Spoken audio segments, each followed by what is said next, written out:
Robbie, we're having some technical difficulties here. I don't know what happened on my OBS stream, but I'm just starting it right now. So I know you already started your feed, so I'm not even going to replay the intro. We're going to have to edit that. But all right. Coming in live, CP3, live from the lab, coming to you from Sports on the Hill podcast. And yes, we're having some technical difficulties already. And if you tuned in yesterday to At the Bar Radio, you saw we had technical difficulties. Then too, it's just crazy right now.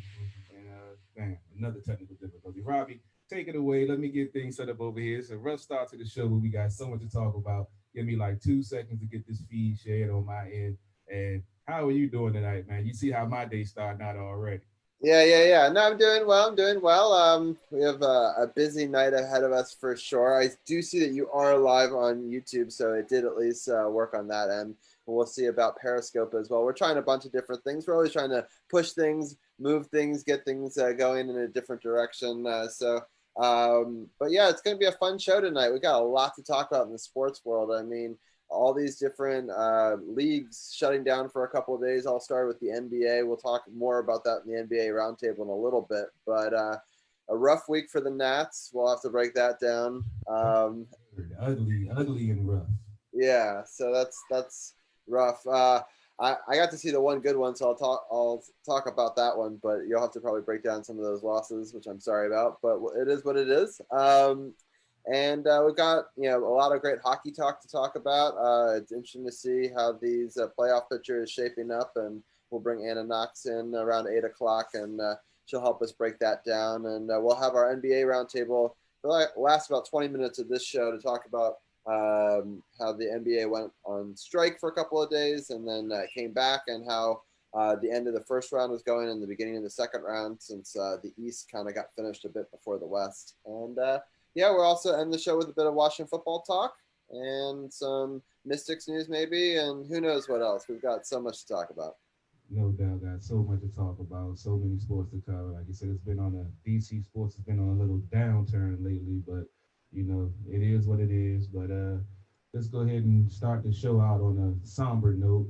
We've had some key folks in our 90s upbringing and current situation in life right now. Some passing of some very important people this past weekend. You had Chadwick Boseman passing away.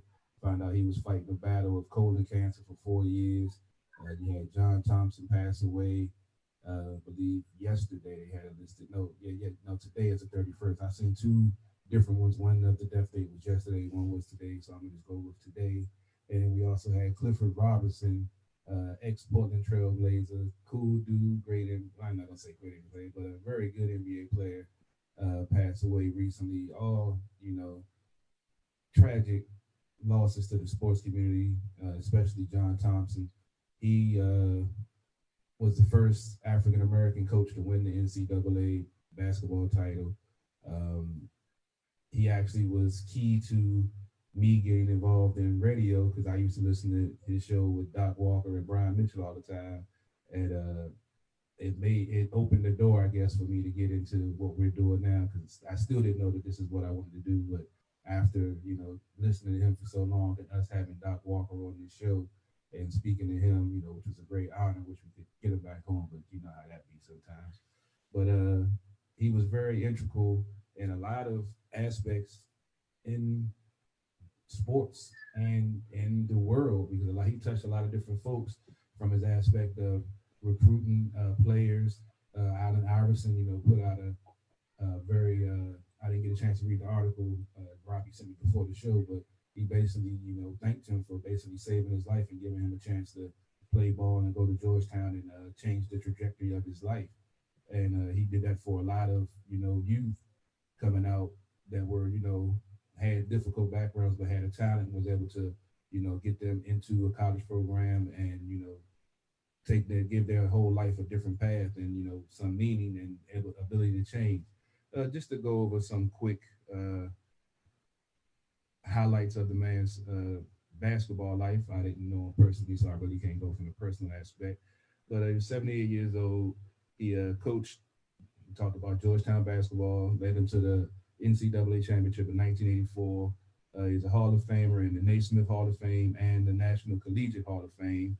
Um, he started out coaching at Archbishop. No, he started out playing at Archbishop Carroll, hometown guy, right here in DMV. Then he went to Providence. Got drafted by the Boston Celtics in 1964 in the third round.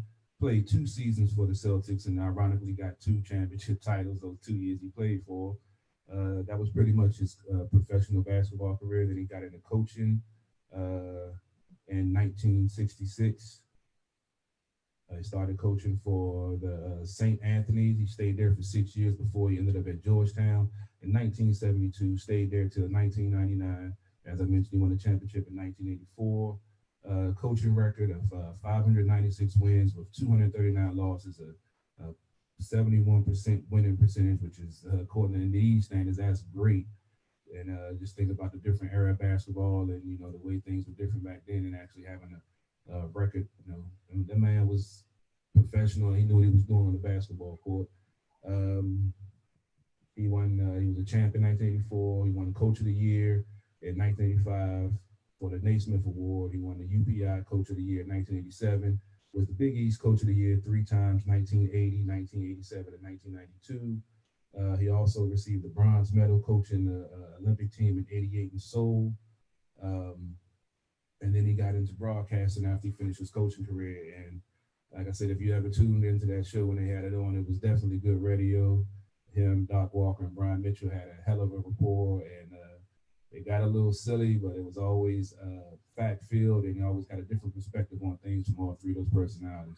Robbie, you're a little bit younger than me, so I'm not sure how much Georgetown basketball you watch, the John Thompson stuff you do about. But did you follow John Thompson as a local sports fan?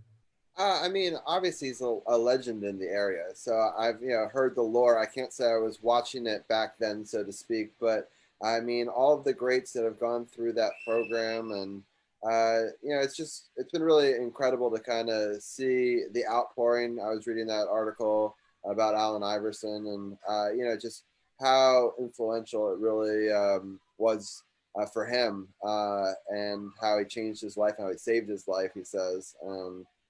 So I think that's really, it's powerful to see how he's gotten to touch so many people and be able to be a part of so many legacies that ended up, going on and doing great things, the Patrick Ewings of the world. And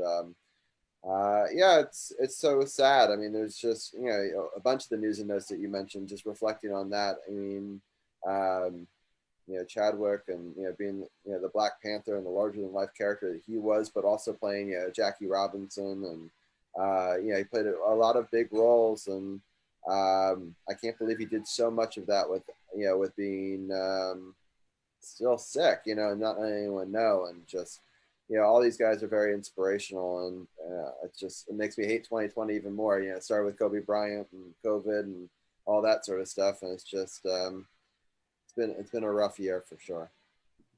Yeah, speaking for about Chadwick Boseman, I mean, we mentioned yesterday on the show at the bar, he played some pivotal roles along with Jackie Robinson in 42.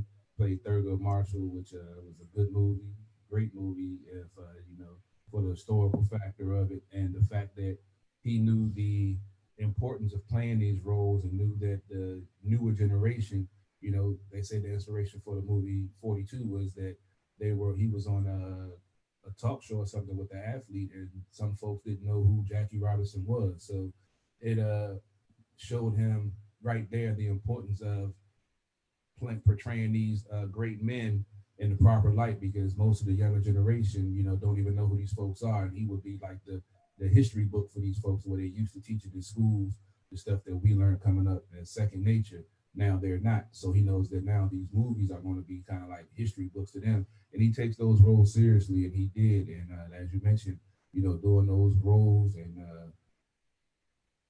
being sick and still, being a true professional and doing his craft and, enjoying life and trying to live life instead of, looking at it the other way, it's taking him, it's draining him. He fought through the adversity and kept going as long as he could. And that's huge. And you saw the outpouring from athletes and celebrities alike from the pivotal roles that he played. and being the fact that I saw something that Denzel Washington put him through acting school, and when he was going to Howard, Felicia Rashad was there, and she did a speech, and she met him, and just from that one meeting, she decided to help him, in his career and be a mentor for him.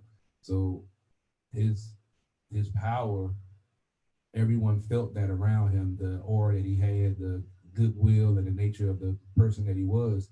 People picked up on that, and just from hearing the stories of folks that interacted with him on a daily basis, he was truly a great man. Unfortunately, we lose great men too early, too often it seems, and might as well end the RIP with Clifford Robinson, who passed away. I believe the news broke today. It said he had a lymphoma. Excuse me, he was battling that for over a year. So unfortunately, he lost this battle. He was 53 years old, second round pick of the Portland Trail Blazers. Played there 8 seasons, made it to the finals twice in 1990 and 1992. Won the Sixth Man of the Year in 1994. He was known for being a highly energetic player. He was out there, a hard worker. Hit the boards. He wasn't a true low post player, but he had inside and outside games, so he could work you on the post sometimes. But his bread and butter was that 12 to 15-foot jump shot. Once he, get the rebound and take you outside, and then he could drive on you. So he was known for always wearing his headband, coming off the bench, doing this thing, and he was another. I watched basketball back then, so I remember, watching him play, especially at Portland versus the Bulls championship. I remember watching those. So unfortunately, he lost the battle. Rest in peace. Three pivotal people in our current life and our life coming up. Because John, like I said, John Thompson had a lasting impression on me. I just remember sitting, working with my dad with talk radio or listen to him, Doc Walker, and B. Mitch just chop it up on the air, just kind of like we do, man. So yeah, he was definitely an inspiration in my life. For sure, for sure. I'm sorry if I'm muted. Zach's not having a good time of it. So no, exactly. If Zach don't agree, Zach will let you know. All right, well, let's bring in Arun and Brian, and we can talk Nats a little bit. And we've already not had a particularly great start with that home run right there. I just missed it. Yeah, you just broke it. I was looking at my notes and then already giving up on. That's been pretty much the Nats' problem this year, giving up the home run. It's I'm a delve into the game somewhat, not really get deep into them, but most of the reason these games are they went 1-5 last week was untimely home runs given up by pitchers, starting and bullpen. So yeah, we'll break that down in a second.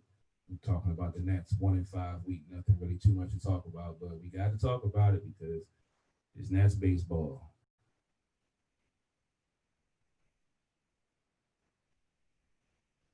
You still there, Robbie? You double? Yes. No, I'm still here. I just thought we were bringing Brian and Arun in. Okay. No, sorry. There we go. Let me get my feed together. There we go. All right. There we go. All right, we good to go. What's going on, Arun? How you doing tonight, man? Not bad, in the same position. Lots of big losses this weekend and today too, and the Nats haven't been playing well either. Yeah, it's been a rough week on all sides. Brian, what's going on, man? Good to have you back. What's going on with you, man? I'm doing well. I agree. 2020 sucks. It's been a terrible year. Yeah, it's hard to even put into words, man. You don't even want to say what else can go wrong because something else will, but it's pretty much all you can do is throw your head to the sky and just be like, okay, come on, 2021. It can't. Well, you can't even say it can't be worse because it could be, but it's just so much going on. You just try to push through and focus on some positive things, whatever few positive things you have. But yeah, this last week at the Nats, it was definitely nothing positive to look at because it was just downright bad. I'm not going to say embarrassing. It wasn't that bad, but it's these untimely home runs is killing me. You think they're in the game, you think things are going well, then one inning it all just implodes. They had a couple of times they've given up, had a 4 or 5 run inning put up against them, and we're used to seeing the Nats do that for themselves, not have that done against them. But let's go ahead and get into this quick week that was that we really don't want to talk about, but we have to. The Nats are currently sitting 12-19, fifth in the National League, which is really not that bad. They're only 6 games out of first, so over half of the season is passed now. 31 games, just make 32. They're only 60 games in the season. So if the Nats are going to make a run, they need to do it ASAP, especially with this week when they're playing both 2 NL East opponents. So it could definitely be in their favor to, play better. But as Robbie just mentioned, Eric Fetty's given up a solo home run in the bottom of the first already, and that's definitely been one of his issues, the long ball. As I mentioned, they went 1-5 on the week.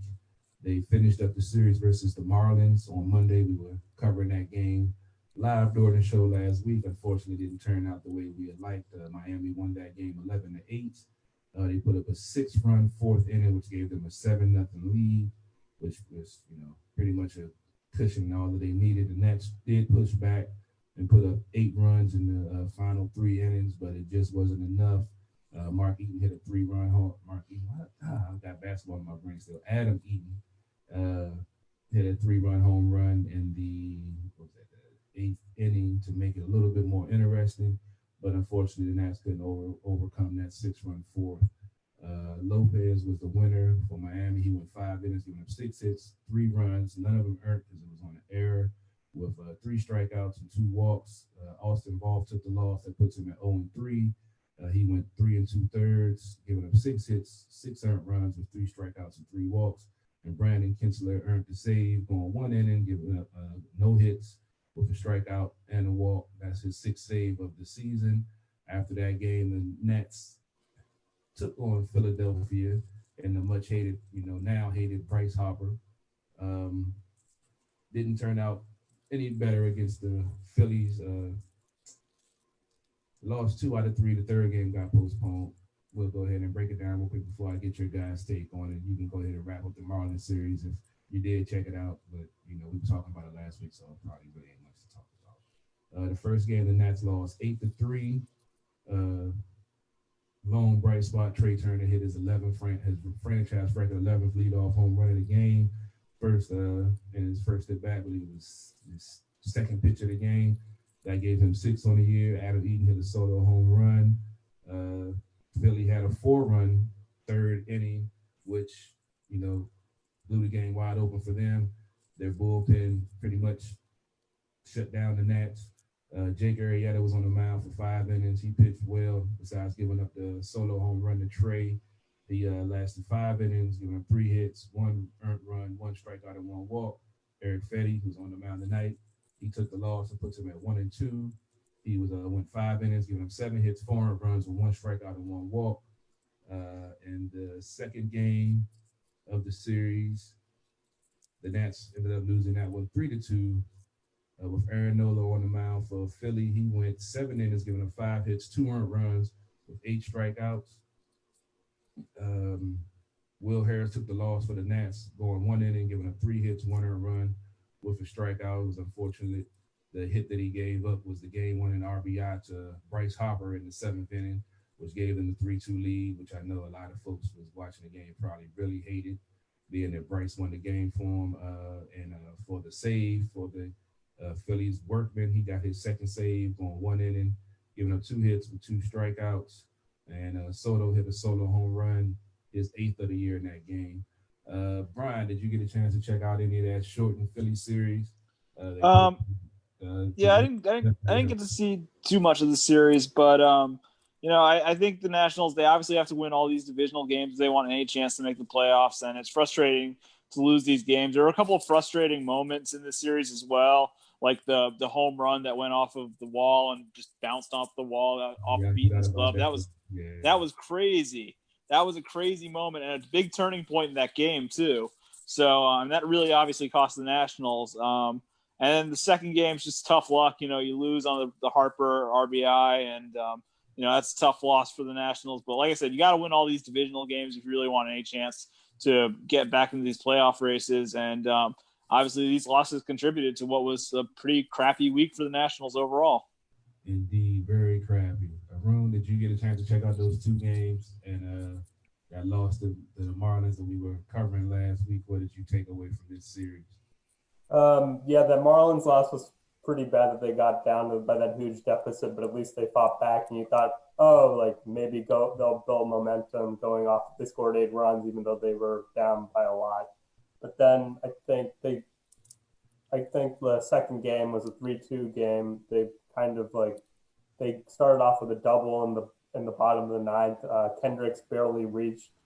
I thought he was like actually out in live time, but he barely made it. And then they had a pinch runner, and I believe the Nats did get a single, but that didn't score the pinch runner, and Thames and Robles weren't able to get the job done moving Taylor from third base to home. So I think that was just like pretty much emblematic of the Nats' struggle this season. They just like put up a fight, but then they don't have enough. And yeah, it was not good that the Nats couldn't really pull out a win against the Phillies in either of these games.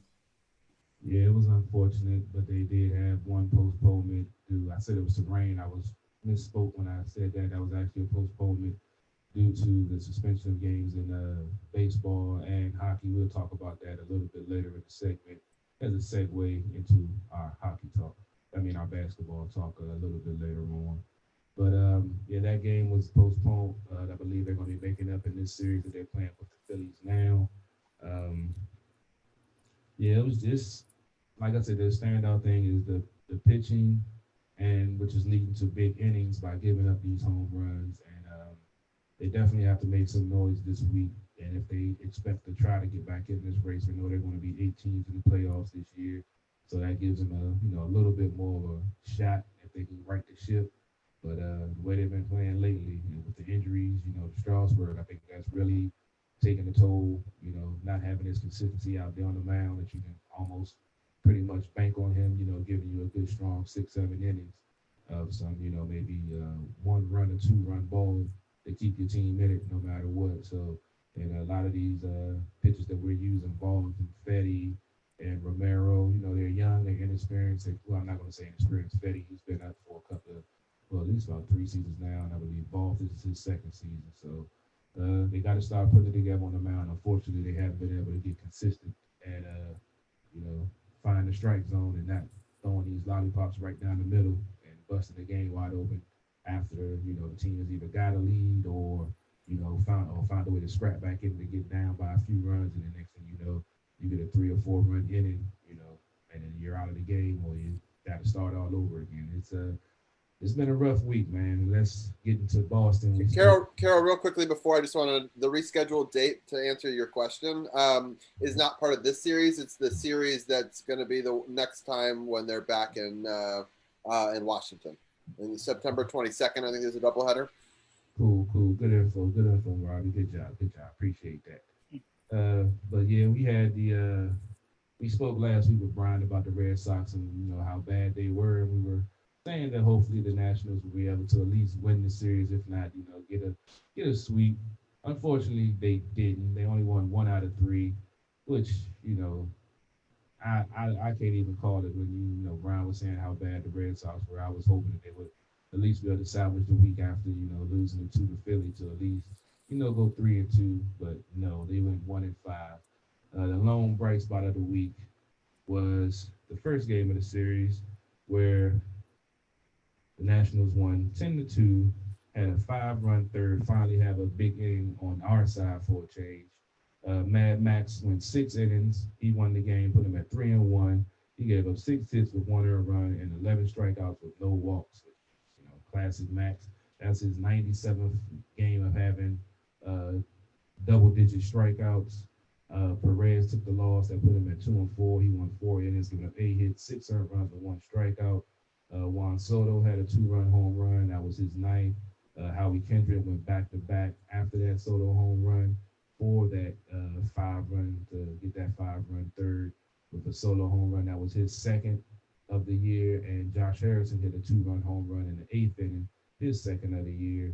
The Nats offense finally woke up and, had some solid pitching from Max in the bullpen. It was pretty clean for the rest of the game.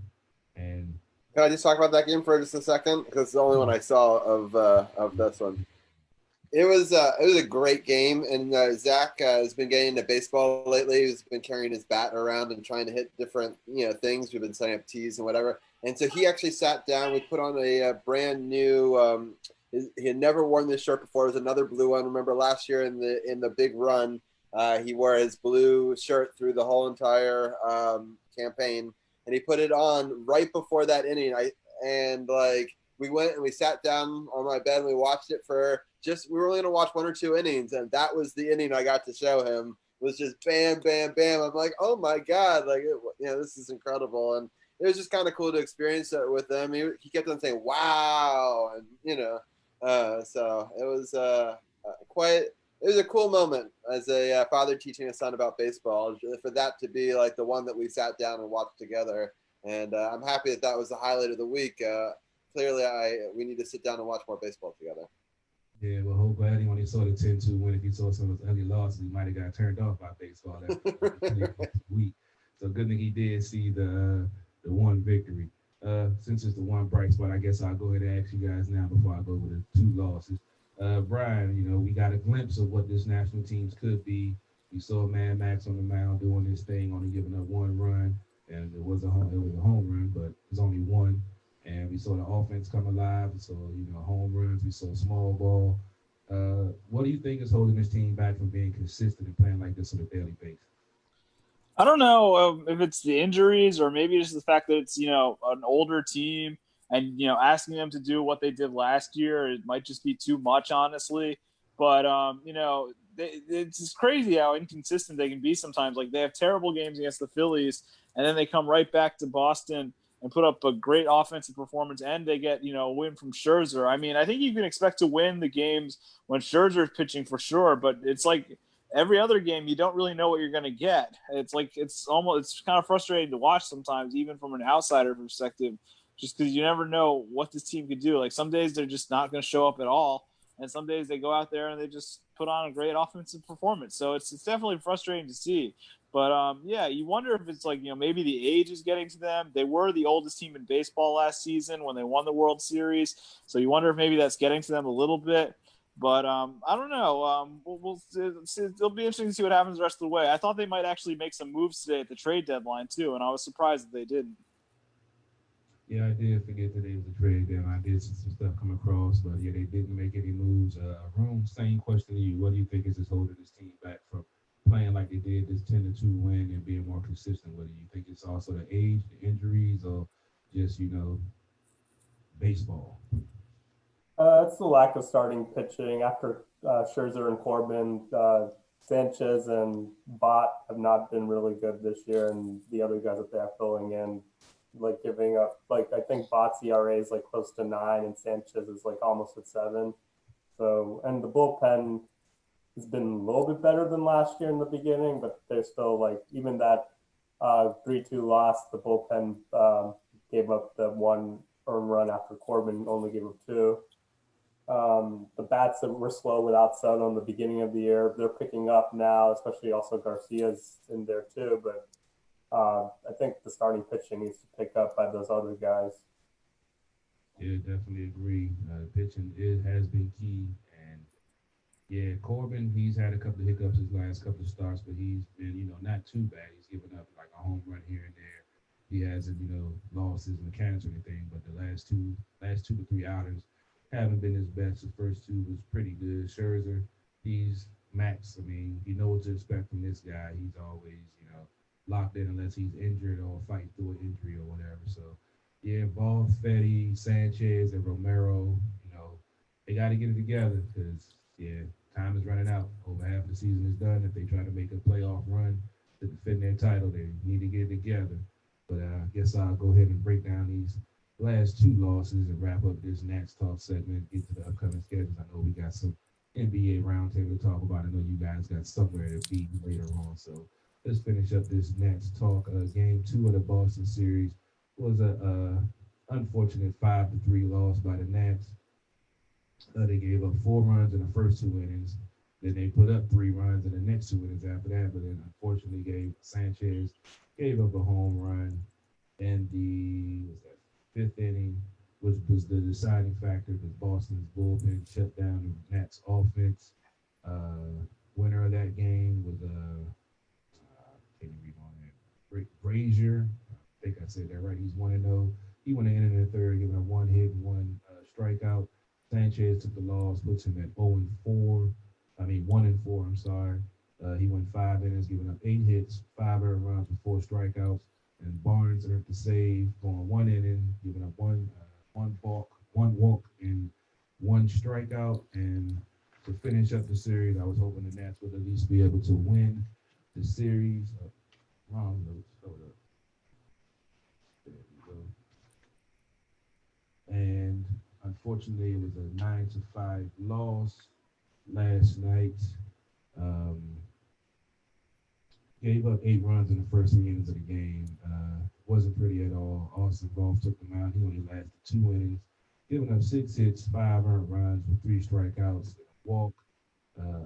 Osich won the game for Boston. He went in the third, giving up 2 hits with 1 strikeout. Josh Harrison hit his third home run of the game, third home run of the season, I'm sorry, with a solo home run. Eric Thames hit his second home run of the season.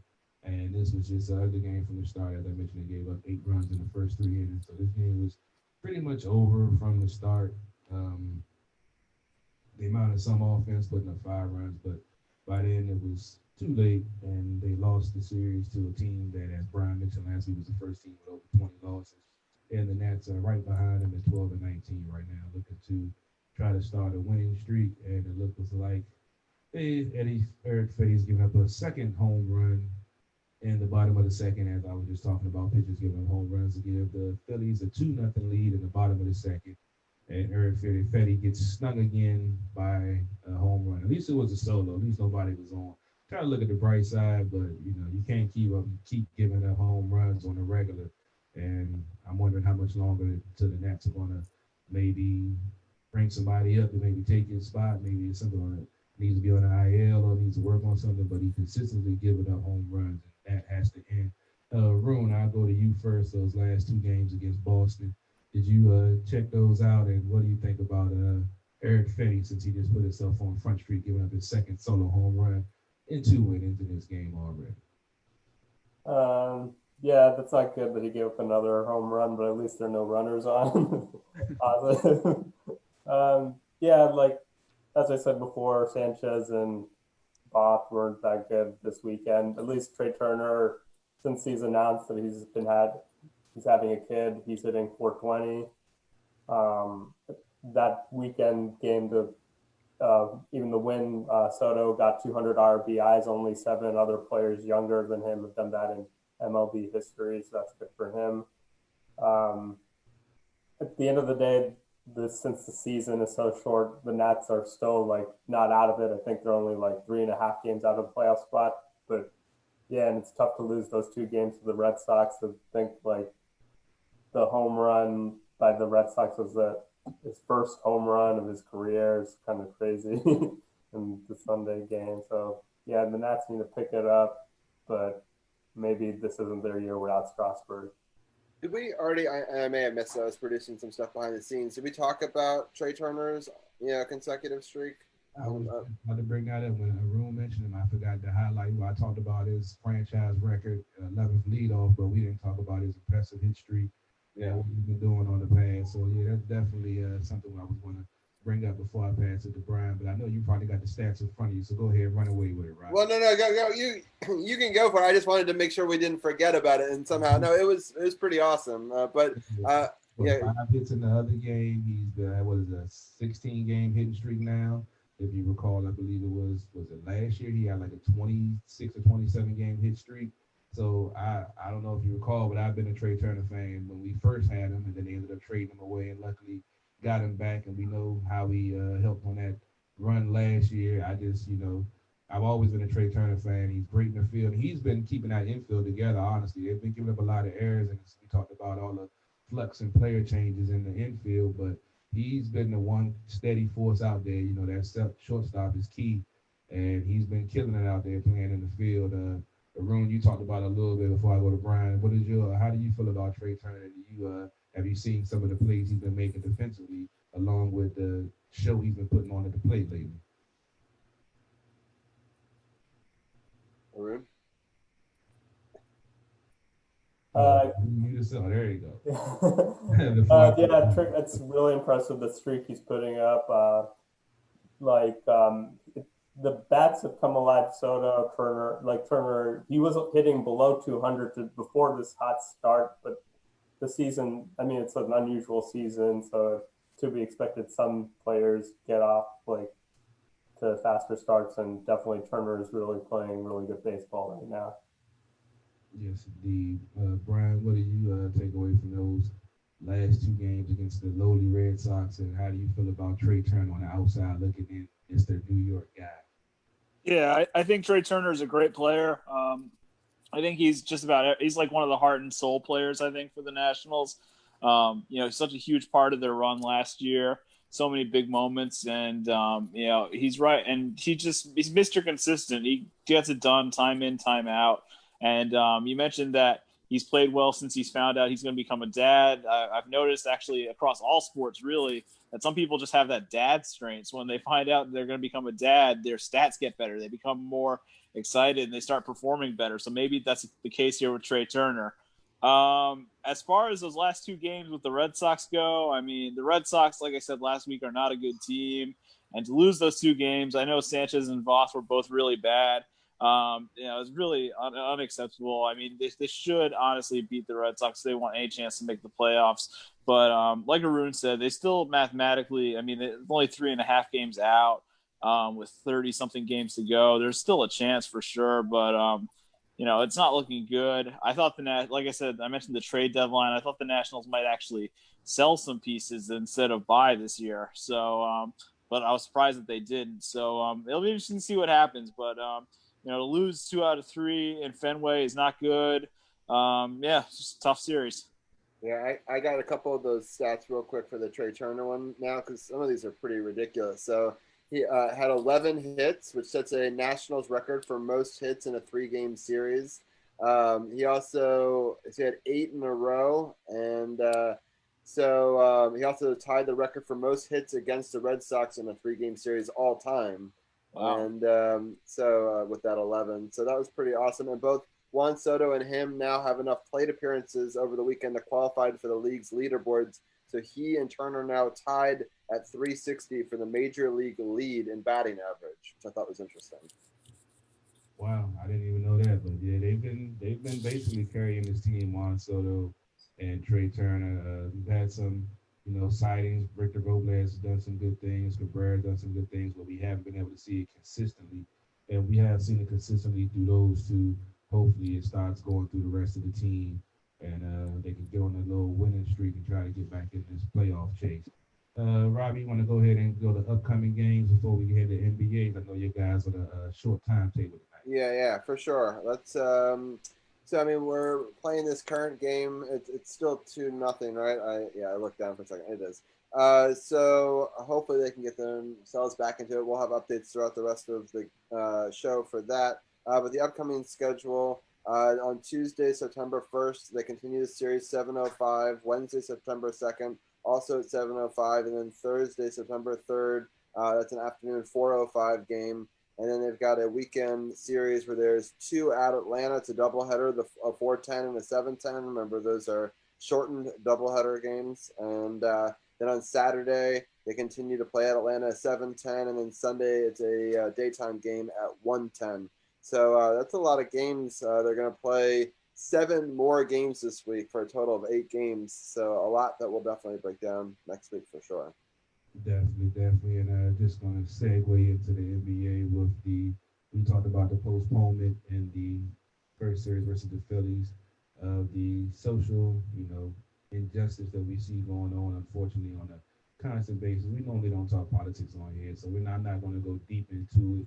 I'm just going to talk about the impact of these players basically standing up from what they've seen in the current events and actually, deciding to suspend, boycott, shut down, whatever you want to call it, the NBA, NHL playoffs, and MLB, some of their games.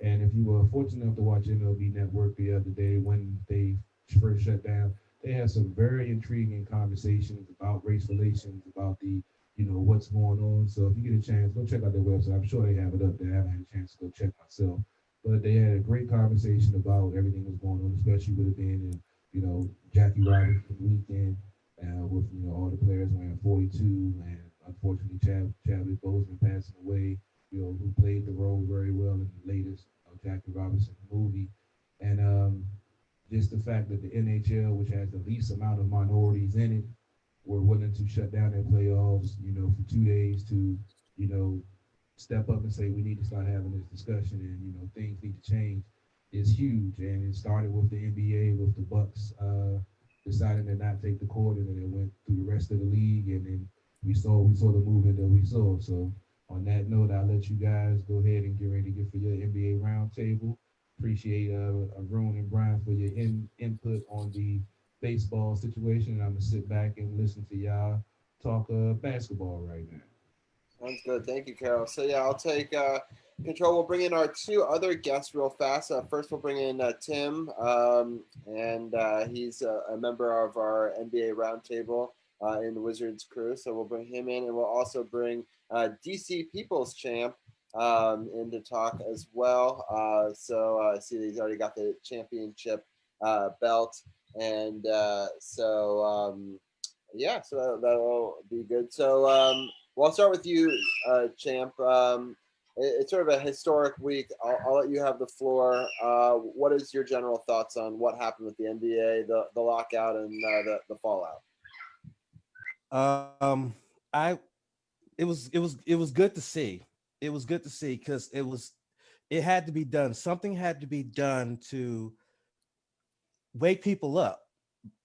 And the one thing that I've learned from everything that's been going on this year with the pandemic and with the social injustice and all the protests and things of that nature, the boycotts, not only am I learning that people really do care about these issues, but I'm also learning that there are people whose priorities are really screwed up, like severely screwed up. People are mad at these players for not playing a game when there's a whole lot worse things going on outside of the sports world, but all people care about is, oh, they're not playing the game. I ain't gonna watch this no more. Well, fam, you better turn your TV off. For those who want to boycott all sports, you might as well just turn your TV off, period, and just don't watch TV anymore, because you're not going to stop not seeing this, period. And what the NBA players did, kudos to them, especially Milwaukee, because they kicked it off by not coming out on the court. They kicked it off, and then the WNBA followed, and all the other sports leagues followed. I was so happy to see it. I was so happy to see it. As a person of color, I was really happy to see it. I realized I was muted. I think it's really important. I think it was really good that Milwaukee did it, because a couple of teams were talking about it, but they were like, it's affecting our community. It sort of made sense for them to be the first in that dominoes to fall. And I think that LeBron and some of the other big players in the NBA really went into some of these meetings not sure if they were going to come back to the court. So I thought it was interesting to see that they were able to get some additional voting locations, these giant arenas that are in these areas that are sometimes hard to get voting with social distancing. So it was really important that they get this additional voting in the area, and I was happy to see that they could use this change for a force for good, because I was really wondering, it's like they're gonna stop, and I think it's important, but what are they gonna then do? What's the next step? Like, how did they get back on the court? What did they want? As their, obviously there's a lot that we want, but what can they tangibly get in a short time that would be unique and important and helpful? And I think using some of these giant arenas as a place for additional voting, so there could be more physical distance, I think will be actually quite huge for some of these neighborhoods. I hope that it is impactful in many ways. I do want to mention the Bucks are playing right now. It's a live game. Milwaukee is up by 1 point over Miami. So it's 54-53 with about 156 left in the first half, in the second quarter, that is. So we'll definitely be talking about that one. I know that our time is short today, so we're going to do kind of a speed round, talking about where we're at. We kind of broke down the Eastern Conference last week really quickly with Brian and Arun. because there were a lot of sweeps or almost sweeps on that side. The West was a little bit more interesting, but right now the Lakers beat Portland. The Clippers beat Dallas. The Denver-Utah series is tied. And then the Houston-Oklahoma City series continues tonight. Right now, Houston's up 3-2 in that series. So I'm going to give each one of you guys one Western Conference series to sort of break down your thoughts on. DC's People Champ, I'll let you go first. Is there a particular one that you want to break down between those four in the West? I want to break down Houston OKC because I'm very interested. I went back and checked the stats while y'all were talking that talk before I came on, and OKC got destroyed the other night. I mean, Westbrook came back. I thought he was going to go off on his former team, and he didn't. But I mean, he didn't need to. I mean, James Harden did for him. So Houston, all they got to do is continue the offense. All they got to do is continue the same offensive output they put out, especially that last game, and they getting OKC out of here. OKC needs to step it up offensively and defensively. Otherwise, they going home. Point blank, period. Yeah, I agree. It'll be interesting. So that game's a little bit later tonight. Tim, of the three remaining series, you want to talk about Portland, or is that too tough of a subject? I know you tend to like them.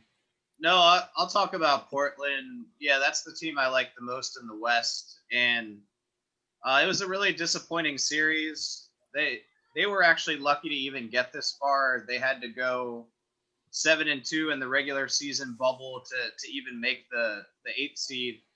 So they came in with some momentum, and then they played really well and won game 1.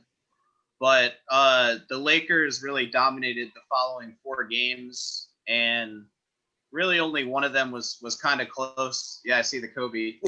I think he inspired them too, because one of the games was like on the anniversary of him. So, but I mean, Lillard got hurt.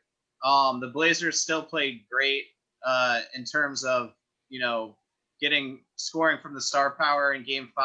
Melo still looks like he has something left, so hopefully they'll re-sign him, but he is a free agent. And McCollum had a great game 5. He had to really lead with Lillard out. It's just LA is too deep. LeBron was amazing. He was his usual self. AD was great. And Portland, after Charles Barkley, of course, guaranteed a Portland sweep, they immediately lost 4 straight. So he looks like a complete idiot, but that's not really a new thing. Right. So it was disappointing. I think Portland can build off of it, and LA had enough of a challenge that it's going to serve them well in the next round. So, both teams can kind of think positively, but it wasn't as close as a lot of people had hoped. Yeah, I thought it was going to be a lot closer. I will talk. 8/24 Day was a day honoring Kobe's legacy. They named the street outside of the arena that day in his honor. And LeBron, as you mentioned, went off. LeBron also went off in the next game as well. Just has a ton of triple doubles and just really filling up the stat sheet, not only from the scoring point of view, but just really sort of being an all-around great player. He's really won me over. I mean, if people have listened to this show for 5 years, they know that I was not a big LeBron fan before.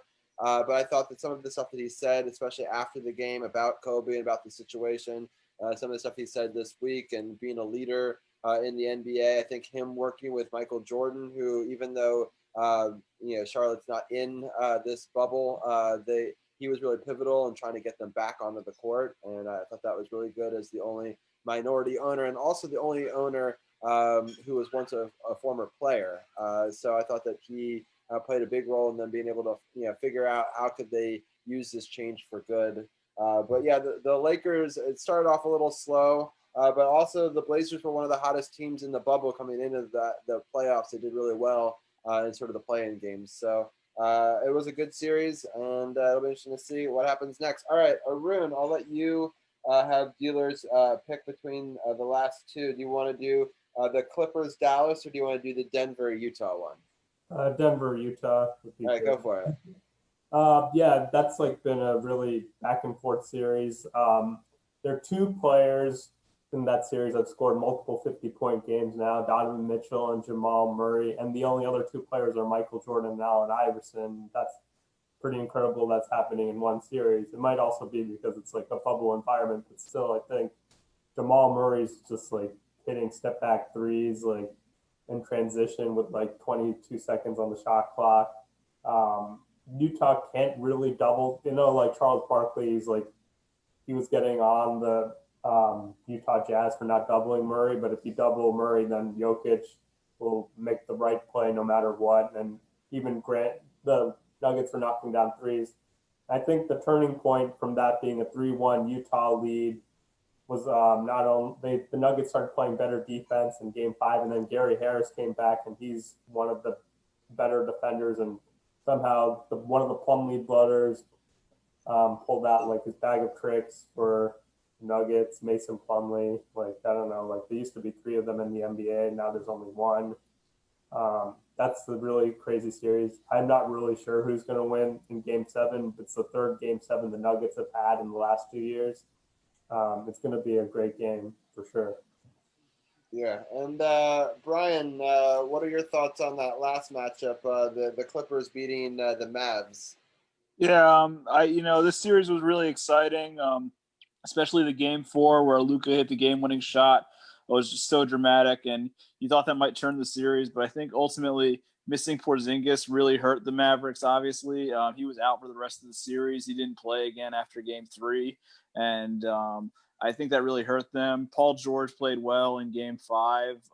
He scored 35 points, and the Clippers won by, I think, 41 points in that game. And then the Clippers had a pretty big lead in Game 6 as well, but the Mavericks came back. But ultimately, at the end, the Clippers were able to pull away. I mean, they were the better team in this series, so I expected them to win. But, still, this was a good series, and I think, this is just the start of Luka Doncic and the Mavs. I think they'll be back next season. I think they're going to have a really good season next year.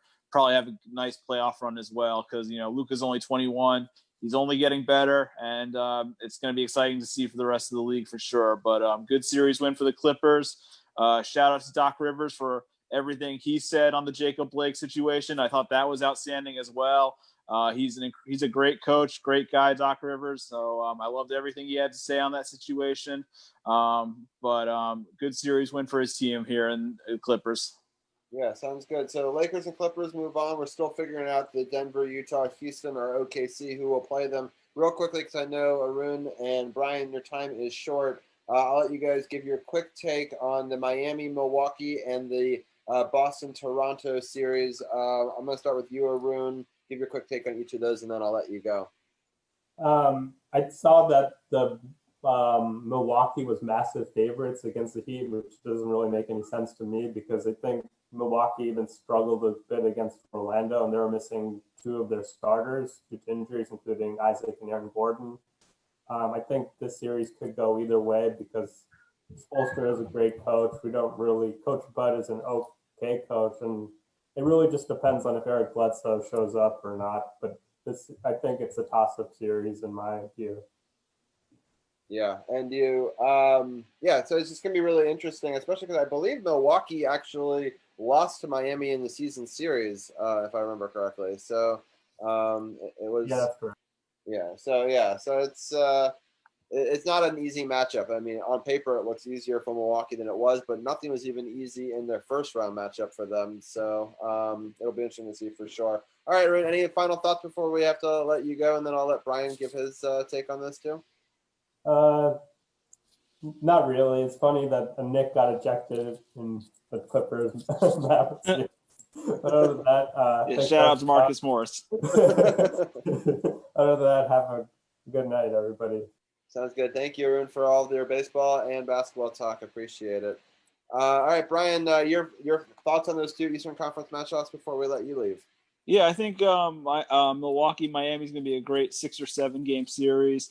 I think the Bucks are going to win, but overall, I think it's going to be a good matchup. Miami has a lot of depth. Both these teams have incredible depth. And it goes beyond even the guys they have in their starting lineup. So that's why I think it'll be a deep series. I think Milwaukee will win, but it's going to be close for sure.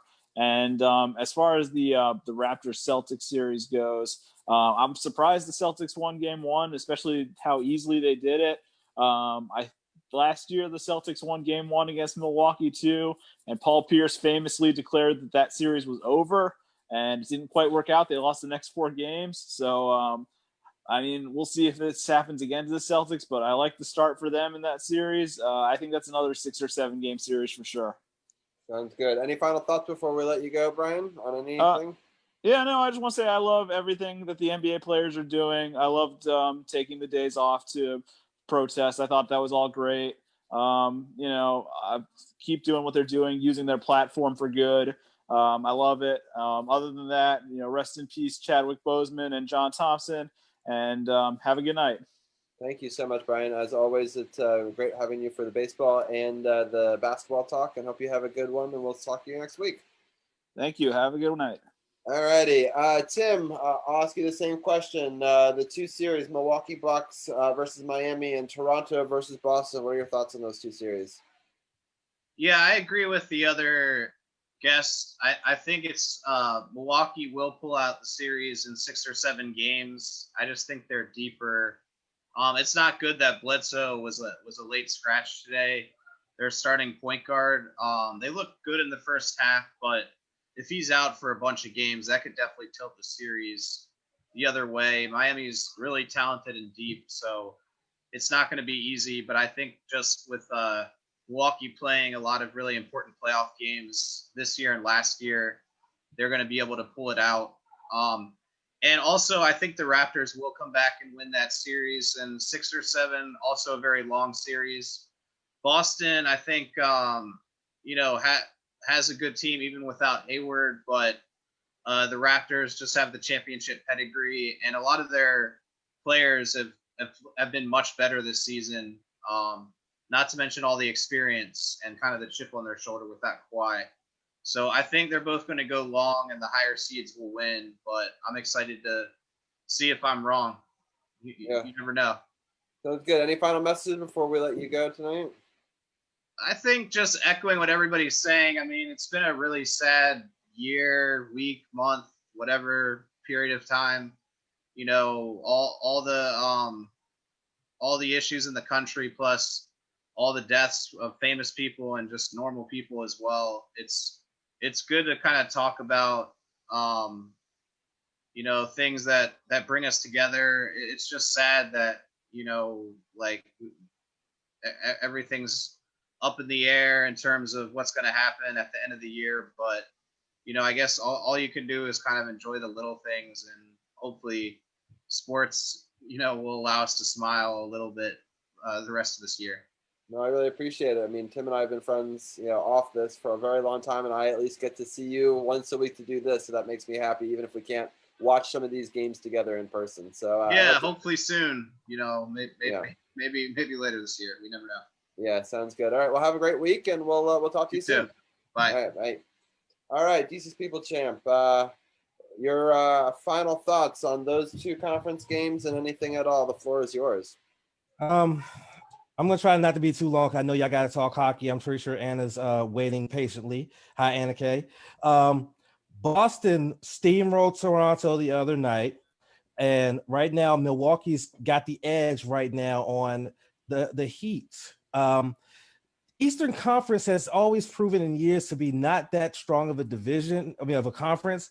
And I predict that's going to be Milwaukee and Boston that's going to be the final 2 left. But I feel like whichever one of those 2 comes out of the East, they may not stand a chance against whoever comes out of the West, because the West just looks absolutely just amazing. And even in this restart in this bubble, they've just been looking so good. So I would just say Milwaukee may come out on top of both this series and the next series, and they may give the West. That might be the only team that could give the West a run. Is that? I agree.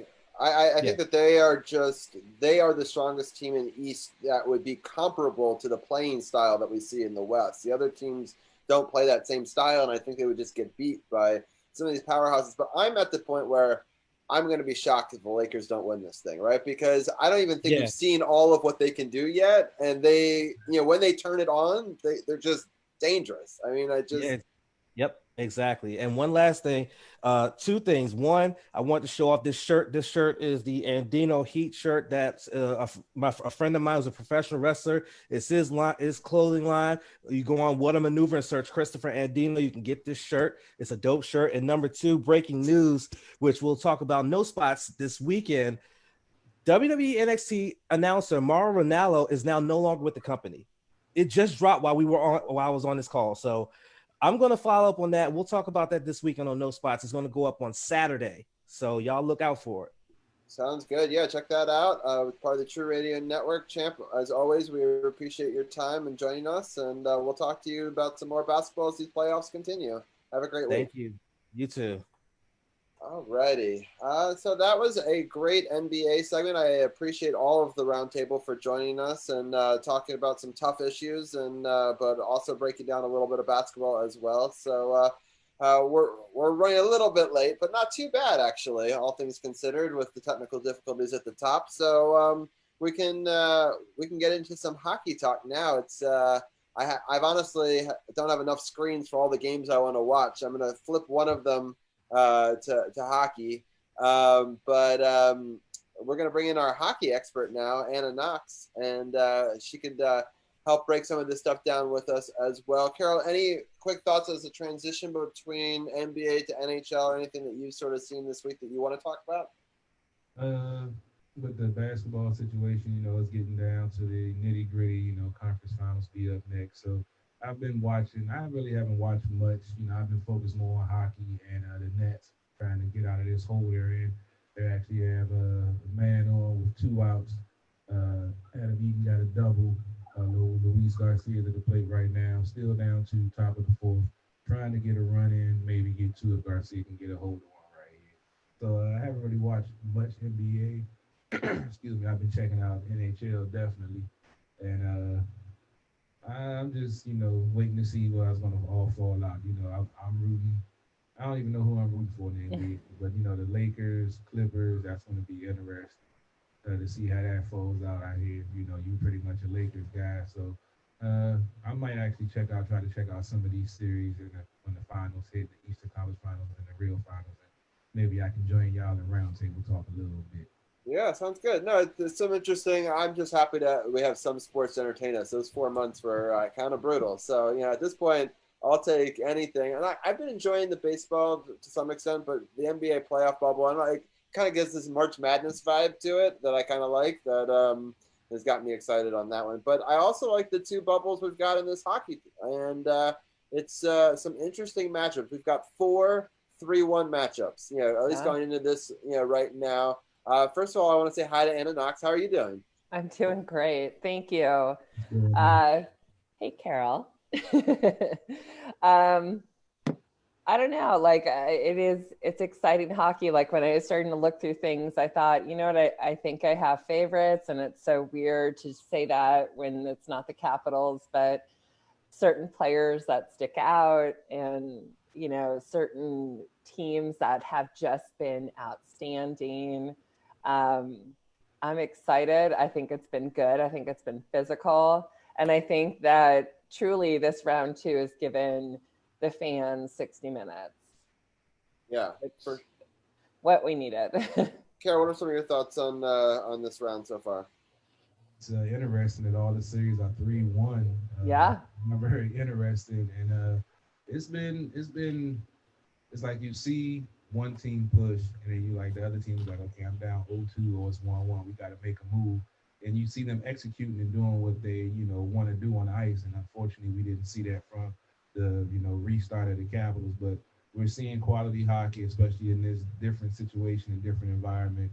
But I think the players are playing well. They're dealing with the adversity of, no fans and being in a hub city and being away from their family and all of that stuff.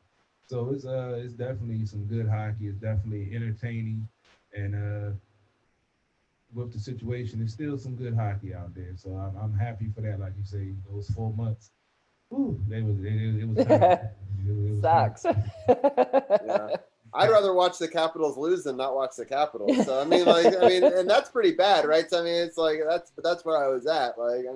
I'll take anything, and at least we had a good series. I think some of what we see with some of that Islanders series now is, we thought a week ago that it was a really bad Caps team, but we gave Islanders a lot of credit too. But I think Trotz is a hell of a coach, man. Yeah, but we talked about that. We were talking about how we were gunning for him and we want him to have success, and it was really impressive. And I thought he was a good coach. I thought they were a good team. I did not expect them to be the team that was up 3-1 in that series, for sure. Agreed. So. Definitely. I mean, I told you I was riding with him. I want him to get that. Not that I'm an Islanders fan, but I want to see him get that ring just to say that, just to reiterate my point that they should have kept him. I think he could have got another ring. I don't know. Carol, I'm starting to think you're a Clutterbuck fan. Just saying. So the Trotz fan and the Clutterbuck.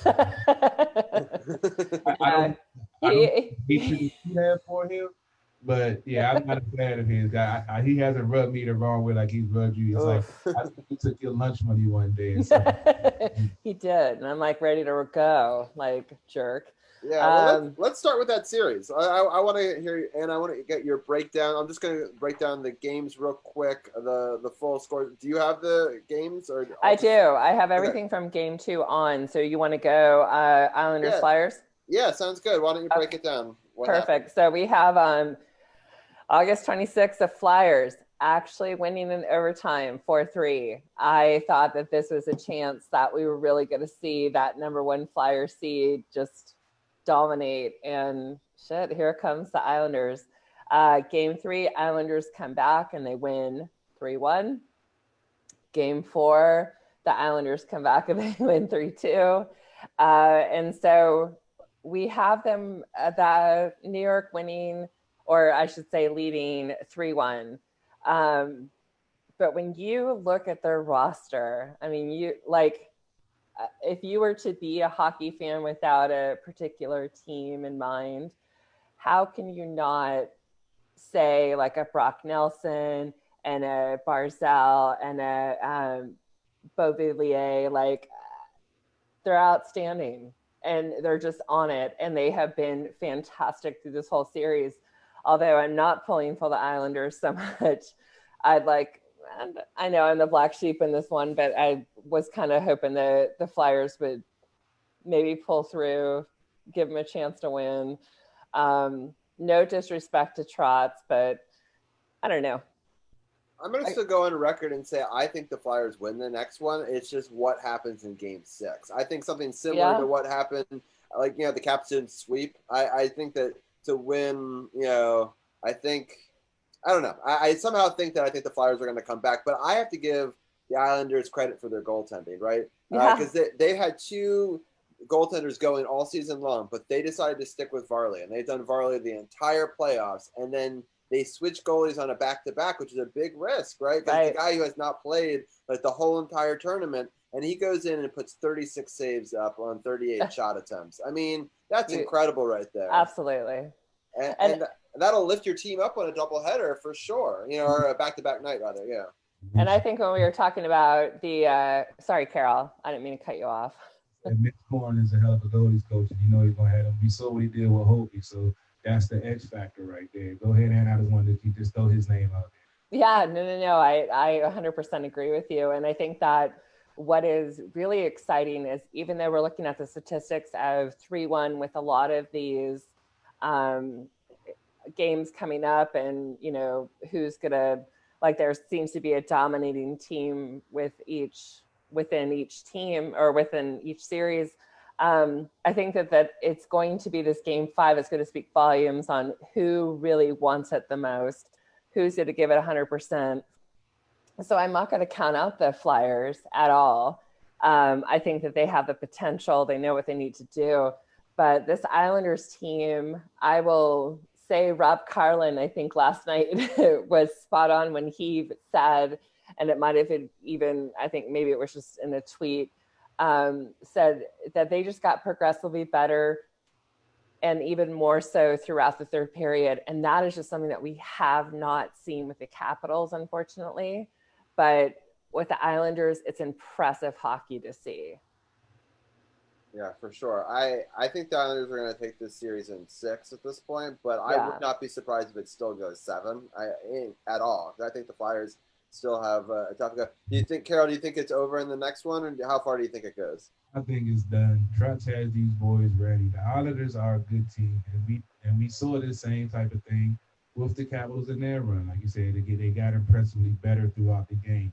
We saw that with the Caps. They would have a slow start at the beginning of the playoffs, but then once they got in the groove, there weren't any more slow starts. They was out there from as soon as the puck dropped the first time.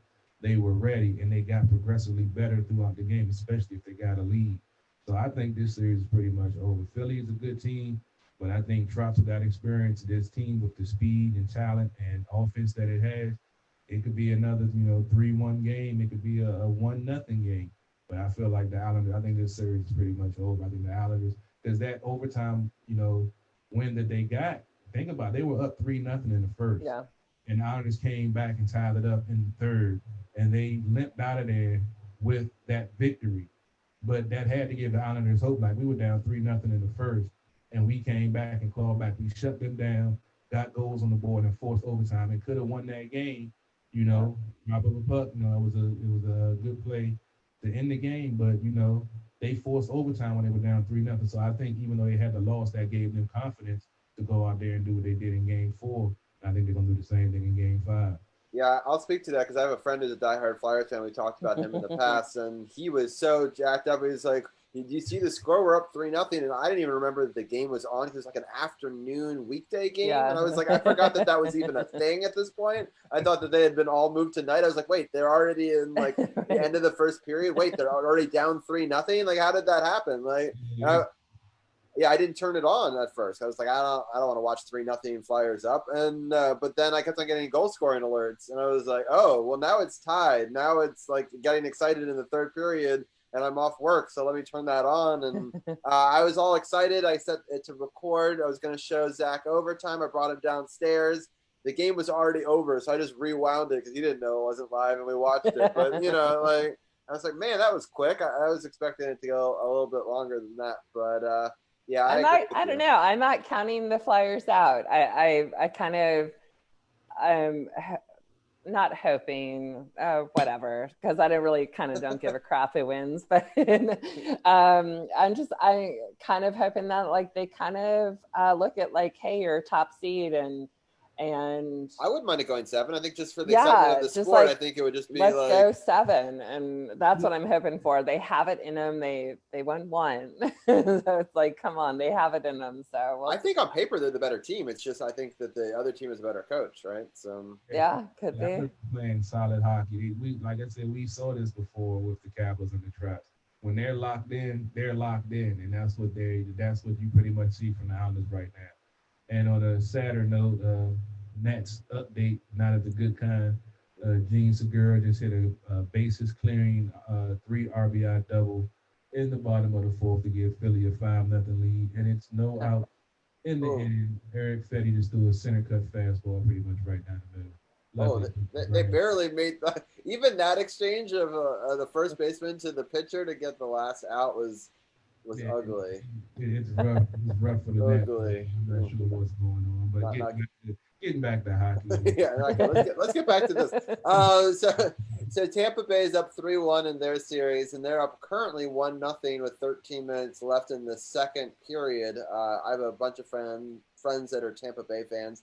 I'm kind of pulling for them on this side of the bracket just because I've seen enough of Boston, and I didn't like all of the Boston fans giving Tuukka some crap for that, and I kind of want them to lose all low-scoring games, so it's not necessarily the goalie's fault, but it was the offense, right? Because then that's the just dessert, right? If it's clearly the goalie that stopped them, then they have the right. But if they're only scoring 1 goal in a game, you can't say a whole lot of crap about that. So I've been pretty happy about how this series has gone. It's not been as close as I actually thought it would have been, to be honest. I think it's kind of been pretty one-sided in Tampa Bay's favor. Anna, what are some of your thoughts on it? Yeah, I agree. I kind of went into this like this could be, a Game 7 kind of situation, especially with how the first game went. And then all of a sudden you go Game 2 overtime with Tampa Bay. I don't know. I will have to say that there are a couple players, that when they stick out in your mind, and I think that Blake Coleman is one that you just have to keep your eye on. He is absolutely fantastic, and I see a huge future for that kid. I mean, he's really fantastic. But then when you jump to game 3 and all of a sudden it's 7-1, it's like, it's crazy. What happened? That's why I think Tampa's really scary in this, right? Because they've got the defense, they've got the goaltending, but they could also just explode on the goal scoring thing. And you got to figure the last 2 years they thought they had a shot at it. They thought they were going to beat the Caps, and they were the number 1 favorites in the East the year in 2018. Yep. The next year they actually had a better team with even more pressure on, and they went out in the first round. So you got to figure like all that's building on them. Oh, absolutely. And so it'd be like game 4, like they truly came all out. I mean, so like 7-1. It was like, holy shit, like this is crazy. So we do have game 5 tonight, but I have to say, prior to coming on to the show, I didn't get the whole medical update, but Kucherov out. Oh, I don't know. I didn't. Yeah. I had too many screens going. I did not see that. So I didn't see what happened to him, but I understand that he was out and has not returned to the game, and they don't know if he's going to return. Not leaving the bubble out, but just out of this game. Yeah. Okay. Like injured out. Now, sorry. Out means so many things in today's world, right? Because like, how injured is he? Does he get to stay in the bubble injured? Yeah, or is he having a baby? Yeah, I know. Yeah, exactly. No, there was an injury. So there was a question on whether or not he was going to return, which if you think about it, I think, gosh, I don't know if it was game 2, game 3, like he had some ridiculous shots on goal. It was like 8 shots. I mean, he is one that he's like a machine. Like he's just, he's not going to stop. And he's a huge part of that Tampa Bay team. So I can't believe they're doing this without, like, how can they do this without Stamkos? Like, right. I was like, without Stamkos, I was like, but it just shows how deep that team is and how scary it is. And if they had Stamkos going full bore, I think that they could have just been like, Stanley Cup. Done. Yeah. Because like, Boston, I mean, obviously, if he comes back now, it could ruin the chemistry. So now you don't know. He's such a great player. You'd say, just put him back in. But we saw when we added Nicky back to our team, it didn't make us better that next game right away. True. Just because like were used to playing without him. So I wonder, and I doubt we're even going to see Stamkos now, just because the other players are playing so well. Carol, I just want to get your thoughts on some of that. I mean, you're definitely going to see Stammy. If he gets back healthy, you're definitely going to see him. It might not be this series, but if he's healthy, they're going to use that offense. I just don't know if he's going to be healthy enough. I just don't know if, Nothing is, null and void, but if he's able to get back, I'm not even sure what his injury is, but if he's able to get back, that's more offense. Because I mentioned how they can put up 7 without him in there, and they're playing solid defensively. Kucherov going down, that's definitely huge, and if he doesn't come back and is injured, going forward, that might be a concern for their defensive factor. But the offensively is skilled. As long as they're, playing their game, they're a deadly team. And I just think it's definitely going to be between them and the Islanders in the Eastern Conference Finals. Not going to be interested to see how that plays out. So the last time Trotz went up against Tampa Bay, back-to-back shutouts in game 6 and 7. To propel the Caps to the Stanley Cup Finals. So it's going to be interesting if Tampa's going to have a little, extra motivation after remembering how the Caps ended their series in 2018. Yeah, so it looks like he had a core muscle injury in February, had surgery in March, and probably wouldn't have come back at all, in the playoffs. But because of the COVID, he was able to have off-ice workouts and work his way back into it. But he's been missing for so long, and he hasn't been part of this. He's been a part of training and things like that, but he has no on ice at speed. It's just, is he in the bubble? I don't think so. If he's not in the bubble, then it's a non-factor. That means it's a possibility. If he's already in the bubble, if he's not, then it's probably not even going to. It says out indefinitely, but it doesn't say specifically bubble or not bubble, at least on this report. So I would think probably not. But I mean, and then I thought he was in the bubble. So that's why. But I don't want to speculate because I don't have it right in front of me. But from what I remember, is I thought he was out indefinitely, but still with the team in the bubble. But I could be wrong on that.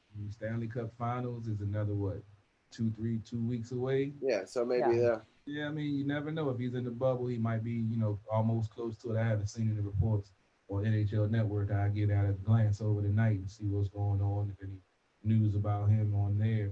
But I mean, with that offensive skill, with already what they've done to Boston putting up 7, I think this series pretty much over tonight also. So I mean, Yeah. I think Tampa's, like we talked about their window, they thought they, had it the year against the Caps and lost that when they got put out in the first round last year. Ironically, we saw that with the Capitals before they propelled into the Yeah, in alternate. 2016 they thought it was going to be the Capitals' year, and then the Mhm. next year they also failed again, and then they did it. So I mean, it's a very similar trajectory for sure. I mean, Absolutely. listen to all They have this- a lot to prove. there's a lot of storylines, and I'm gonna enjoy every minute of it now that we got sports back. For sure. Okay, well, let's switch over to the West real quick. I think there's some really interesting matchups as well. My wife was pulling for Dallas. I was pulling for Colorado. Obviously, Dallas put up some crazy numbers at the end of that last game, right? I mean, the game was kind of close, and then it wasn't all of a sudden. And so, Anna, give me some of your thoughts on that series and how it's going. I will say, out of having to pull for another team, I was partial to the Avalanche. I mean, to be honest, it's like you have Groovy and Carol and I neither were like big Burakovsky fans, but that's okay. You just you want to see him do well, but you have a Nathan McKinnon. I mean, you have some amazing players, and the Avalanche have played so strong all year. But then all of a sudden, on the flip side, I feel like all of a sudden this Dallas team, which just has been fantastic. I mean, is truly, I think they had it in them. They just need the opportunity, and this is it. And they have been unbelievable to watch. Jamie Benn, Tyler Seguin, their goalie. It's just been awesome. But it's been a good kind of a match, no shutouts, which is always good to watch. So you have game 2, the Stars winning 5-2. The next game. Hold on, what's wrong with shutouts? I love shutouts. Well, I just think it's more fun when there's not a shutout, because then it's going to be like, the other team's kind of giving it, just as much. I think it depends on who's getting the shutout and who's not, right? So that might impact my dog in a fight. I love a good shutout because that's good goaltending, good solid. Yeah, I do like a 1-0 game, like one where it's like no scoring until like the very end, and then that one goal means so much. I could get behind something like that, Shutouts, man. Don't be hating on the shutout, Anna. Come on. Oh, Carol. No, just kidding. But I feel differently because like you love the Bruce Boudreau era where we had like 6-4. Every game. But I think that like sometimes the games are so exciting when they are like let's see, game 3, which was 6-4 at the Avalanche, because that just shows that 60 minutes of hockey, that they are just like, no team is going to give up. So you can go, one team goes up 2 points and 2 points, and they're just they're out to get it. And it's at 60 minutes and it's absolutely fantastic. That to me is so exciting. Game 4, you have 5-4 Stars. Oh, that game last night was insane. I want to break it down just a little bit because there's like, please, so Dallas scores the first 3 goals. I'm like, oh my god, like this isn't going to be even close. I was like, this is not a good game. And the second period comes, and the Avalanche comes back and make it 3-2. And I'm like, well, now it's a game because you just have to get one goal in the first 10 minutes, and it's a tie game going to the last 10 minutes of the game. Who knows what's going to happen, right? And then Dallas comes out, and in my stats right, I think it's like 32 seconds. They scored 2 goals, right? And so they kind of put it away. I'm like, it's kind of over now. But then they didn't want to be. They basically got it all the way back to 5-4. There was just not enough time on the clock. But you kind of felt like if there was another 10 minutes, who knows what would have happened, right? The momentum had shifted way the other way, including I believe it was a 6-on-5 goal at the very end, and. But 5-4, just really exciting hockey both ways, and both teams are to be commended. And I kind of hope that the game continue. You know, I hope that they're able to go 7 in this series. Just because I think it'll be really I hope exciting. so too. Like despite the whole Avalanche goalie situation. Yeah, I just want more hockey. That's all that is. Y'all want everything to go 7 games. Of course, why not, right? Well, let's extend this as far as we can. But this is an interesting series. You know, we mentioned, like you mentioned, and I was rooting for Colorado, but Dallas, they just have an irritating team, and I mean that in a good way, where they just irritate you with the way that they play, the defense, the checking. It's on. I'm not gonna say it's dirty, but they push the envelope a little bit with some of their checking. Yeah. There's a lot of stuff that doesn't get called when they're on the ice for some reason, but I'm gonna leave that for another conversation. But their game is irritating. They have offensive skill, and that's the thing. Like some games, you see them put up maybe 1 or 2 goals and wonder what happened. But then you'll see this series, and they put up 5 goals in the first 2 games apiece. So I mean, I don't know if Colorado, with the youth, if they have the push back enough to force a game 7 and win the next, 2 games is going to be huge if they can do it. I mean, they have the offense to do it. They just have to put it all together. And I'm not sure how the goaltending has been since Grubauer went down. Oh, it's been awful. Yeah. So but can he come back? I haven't been following Groovy that much. I think he's out. I think he's done for the severe. I think it was a groin, the way he went down. Yeah. That kills a goalie. Yeah, but remember, he's had that injury before. Yep. Yeah. The problem. I remember and I think that who they had in last night, and all of a sudden, it was like 4-0, and they're like, okay, we're gonna take this guy out. We're gonna put somebody else in. Just find a Zamboni driver like her. Right, like that. I think Hutchinson or whatever his name was, and it was like, all right, well, shit. I hope you have your, you do you, like, go for it, guy. Like, you've got nothing to lose. And unfortunately, like 5-4, it was just good. It was good 60 minutes hockey, but man, that goaltending for the Avalanche is really going to kill them if they can't get, somebody who's going to be consistent. Yeah, so they pulled their goalie and brought in Hutchinson, who saved all 3 of his shot attempts. It'd be interesting to say if they stick with him or they go back to, is it Francouz? I don't know. Something.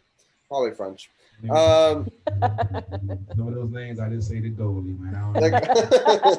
I tried. Probably shouldn't have. Boston just scored, though, to tie the game 1-1, 7:22. It's Pasternak, I believe. I think that the power play was still going on. So he had a really quiet playoff. He's going to have to go off to get them back in the series. For sure. But that makes this game a lot more exciting. Yeah, it does. So let's break down that last West matchup. So last night I was okay. I was on NHL or Hockey Now podcast last night, and I was actually on for the end of the Islanders versus the Flyers, and that was fun. We actually had 9 people talk about hockey. 3 Caps fans, our friend Ron, who's in a bunch of Caps. Oh, sweet. And a couple of other people, and then 1 Islanders fan, 1 Flyers fan. There was a Vancouver fan, and there was a Vegas fan, and so it was like it almost looked like Brady Bunch. It was like kind of a crazy hockey thing. I've never been a part of 9 hockey people talking at once, but it was fun. And we decided to stay on for 1 period of this Vancouver Knights game, and I thought it was funny because the girl was so big of a Knights fan, and she's never followed hockey before, but like die hard, like goes to bars, meets players, like has all these crazy stories. But it's kind of cool to hear, like she would never cared about hockey if that never went to that city, and she's from LA originally, and she said that she's so happy she's not a Kings fan, which I thought was funny. But so she was so passionate, she was so excited and cheering when they scored their goal. And then I'm a good friend of Walt, who's the Vancouver guy. And so when Vancouver scored, I started to dance with Walt. And, so that was kind of fun. And I thought the game was going to be close, and it was exciting for a time. But in a similar way that explosion happened in the Tampa Bay series, oh, my God, just that end of the game, I was like, why did I stay up till 1 a.m. to watch this? It was like kind of really disheartening. And I was like, I thought this game was going to be close. And then it just It was an awful ending. So, and I know you don't want to break it down too much, but do you think Vancouver has any shot at coming back? We'll just leave it at that. Oh my God, I am praying to the hockey gods that someone's looking out for the Canucks tonight. Or I'm sorry, tomorrow at 9:45. Yeah. Because they have the potential to be such an amazing team. But God, this night's team. They're really good. I don't they want to are admit it. really, really good. And I feel like I kind of went vomit in my mouth a little bit having to say it. But they are like this team has come from whatever we said about 2018 and 2019 and how they played. The fact that they benched Fleury to me spoke volumes on how serious this team was about, like, they're not taking any like, this is it. Like, if you're not doing this, you're benched. And they brought Fleury back, and he played well last night. Yes, so he came back last night, but like in the first couple of games, he was like, they were like, you're benched. I do wish there would be some kind of benching suspension with Ryan Reeves, because I feel like he is one that the whole chirping and everything else, it's like, it's getting old. Like, I personally have to admit, like, I hate the guy. The girl loved him so much. She spoke so highly, and I wanted to like vomit. And I was just like, this is so hard to watch and be on screen for. And it was. And then we, of course, brought up, because we had a row of us, we all brought up Tom Wilson. And then then they wanted to vomit. And, so like, I know. But I think my thing is, when you're watching hockey and like so you see a player and he gets into it with a player on the opposing team, and they go at it on the bench or from the sin bin, fine. But when you kind of hit like below the belt, when you start going after the coach and the coach is then kind of engaging with you, that's when I kind of lose respect. Like what I saw last night, he was just being a jerk to the coach on the Canucks. And I mean, obviously egging him on and doing exactly what some jerk would do. Yeah. It's interesting. To be irritating. So, I mean, I don't know. Everybody say if he's on your team, you love him. If you play against him. I wouldn't put him on my team either. He's not the type of player I would want. I mean, he pushes the envelope sometimes. Mm-hmm. But him and Marchand, like, I could never stand having. Oh, good God. Just because of the type of hockey they play. They play that retaliatory stuff. They'll do something petty and let the referee catch the guy getting back. And then when you make him pay for it on the ice, you're getting a double minor because he's a smaller guy, or he over embellishes and act like he's really hurt. So I definitely agree with you. But Vegas is playing some good hockey. They have a no nonsense approach, and when you bench a goalie of Fleury's caliber, and the team responds, that's a sign of good coaching. So I would like Vancouver to turn on the switch and try to get back to that game where they put up 5 goals, but I think Vegas is pretty much locked in, and after them making that move with Fleury, that has the team even more behind the coach after seeing the way the series is turned out. I'd be remiss to say Chandler Stevenson isn't playing lights out hockey, for VGK. I miss the guy, and I understand why we had to get rid of him, mid-season, because we didn't have the cap space to be able to bring Hagelin back up from long time injured, and it's a sucky situation to be in. And Chandler was a good buy. Like, I mean, for $1 million, he's a solid player. And I think he scored some fantastic goal last night, and it was his birthday. There was like all these things that it was Stevenson Day kind of thing. So it's unfortunate, but you want to see a player thrive, and good for him. I know this sounds absolutely terrible to say, but I am so okay with Stevenson thriving versus Schmitz. That's interesting. I don't know what it is. There's something about Nate Schmidt's personality that just kind of changed. You're not a big fan of Smiley? No? I'm not. No. All right.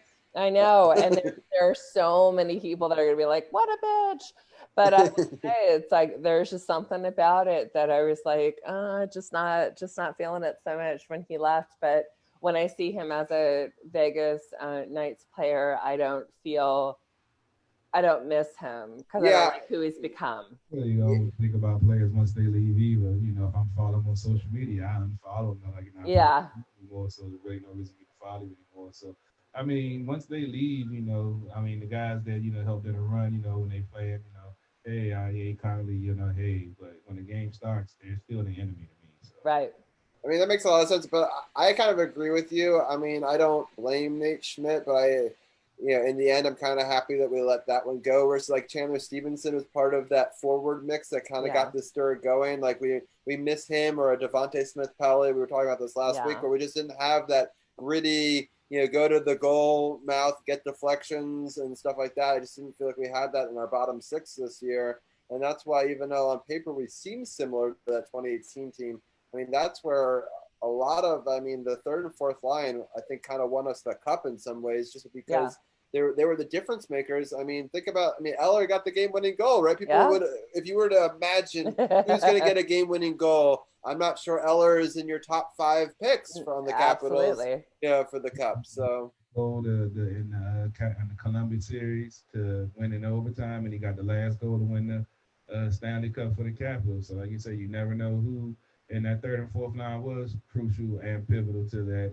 Unfortunately, the Caps' third and fourth line had talent, but unfortunately, Reardon couldn't get the same production out of them. I don't think they had the same talent. I'm just honestly, I do think some of it's coaching, and some of it is like with pay. Like you have to kind of shed contracts, like especially when you win the championship. But there's just everyone's contract is ballooning, right? And especially when the salary cap stays even, there's just not a whole lot of wiggle room. And unfortunately, we're going to have to get rid of some of our veterans or move things around and try to shore up some cap space to go a little bit younger. It'll be interesting to see who they end up doing. I think next year is a retooling year where they try to move some stuff around just to make it work. But after that, they've got to get younger. They can only really have another year or two of this really true core. And then some of the parts will still be there. I mean, Ovi, Nikki, TJ Oshie maybe, although his family really wants him to go to Washington, Seattle. I have seen that. That's going to be so hard if his family lobbies so hard for him to do that, to not be a part of that franchise. I don't think that the Capitals will expose him, but it'll be interesting to see down the line who they end up protecting, and do you protect the young guys, do you protect some of the older guys with some of these bigger contracts? There'll be a lot of big questions, not for this offseason, but for the next one. Yeah, it's definitely going to be interesting. There's always the rough time, the expansion draft, and who they're going to let go. A lot of fans was upset they let go to Nate Schmidt and went to Vegas and went on a run, make it to the cup. But as long as the Capitals won it, that's all that mattered. So it's definitely going to be interesting with the expansion draft, like you mentioned, the salary cap situation, new coach coming in. What are they, plans going to be? Are they going to try to retool it and add a couple of, like you say, gritty pieces to the puzzle, which normally are cheaper, contract-wise, depending on what type of player you're looking for. But it's definitely going to be interesting to see how this offseason falls out, especially this one with the COVID situation and going into the next one with the expansion draft. So Capitals have a lot of questions, and hopefully they got some answers, because I did see a report that your boy Laviolette is the leading candidate for the Capitals head coach. Yeah. They were listening. That's good. So real quickly, Tampa Bay was on the power play for a grand total of, I think, 43 seconds, and then they had a hooking call that'll put it for 4-on-4 for the next minute 17, about 3:04 left in the second period. For those watching along live with us, the Nationals score as the Phillies are up 6-2. The Nats are up to bat with a 1 out. A deep 2-run home run at the top of the fifth to get those 2 runs. It was a hell of a shot, almost 400-foot home run to left center field. Yeah, and then a nice little piece of hitting there, but unfortunately it just sailed on him, and that is the second out of the inning. So a nice play in the outfield by the Phillies to get under that. And Yeah, so it's an interesting time in the hockey world. We'll definitely, hopefully next week, be able to break down, how these series ended up and the start of the next series. So I think, do we all agree that it's probably going to go with the 3-win teams, or do anyone think that any one of them is going to actually come back and force a Game 7 and an upset? I'll start with you, Anna. I'm hoping the Avalanche come back. To be honest, like that's who I really want. And I would, I'd love to see Vancouver, but that's like, that's one of those like. That's the pipe dream one, but it's not gonna. That's my pipe dream. But I think in regards to players and skills and speed and everything else, it's just unfortunate with the Avalanche and their goalie situation. Like I really think that's going to be a huge kind of detriment to that team, which is so unfortunate because I feel like there's so many talented players that want to give it 100%, and then the goalies are. And this happens to them before, because wasn't Varlamov on that team before him? So it's an ex-Capitals player who was playing well in goal over there, then gets injured with a groin injury, if I remember correctly, and then so this story I've seen before, unfortunately, and so like I'm gonna pull for the Lightning because I will be beyond impressed if they can have Kucherov out, Stamkos out, and still win. Like to me, that's impressive against Boston. I want to go with the Avalanche. I still want to like pull for the Flyers, but I don't know if it's ever going to happen. And like I said, I just can't go for the Knights, even though they are a kick-ass team. I'm going to pull for that Vancouver in the, we'll see. Sounds good. Well, Anna, we really appreciate your time. I do want to say that the last episode of the Power Play Point podcast that's over on SportsOTHP.com, click Power Play Point podcast, was a great episode. I appreciate the shout out in it. Good. And Carol, I got a shout out as well. And so I love the relationship with you guys. And I'm excited that we are talking playoff hockey, so it didn't have to end with the Capitals this year. But thank you so much for breaking it all down this week with us. And next week we can hopefully break down some conference series finals. Yeah. And we'll try to get that in. I'll let let's you know. hope like something disastrous happens to the Knights. What? Right.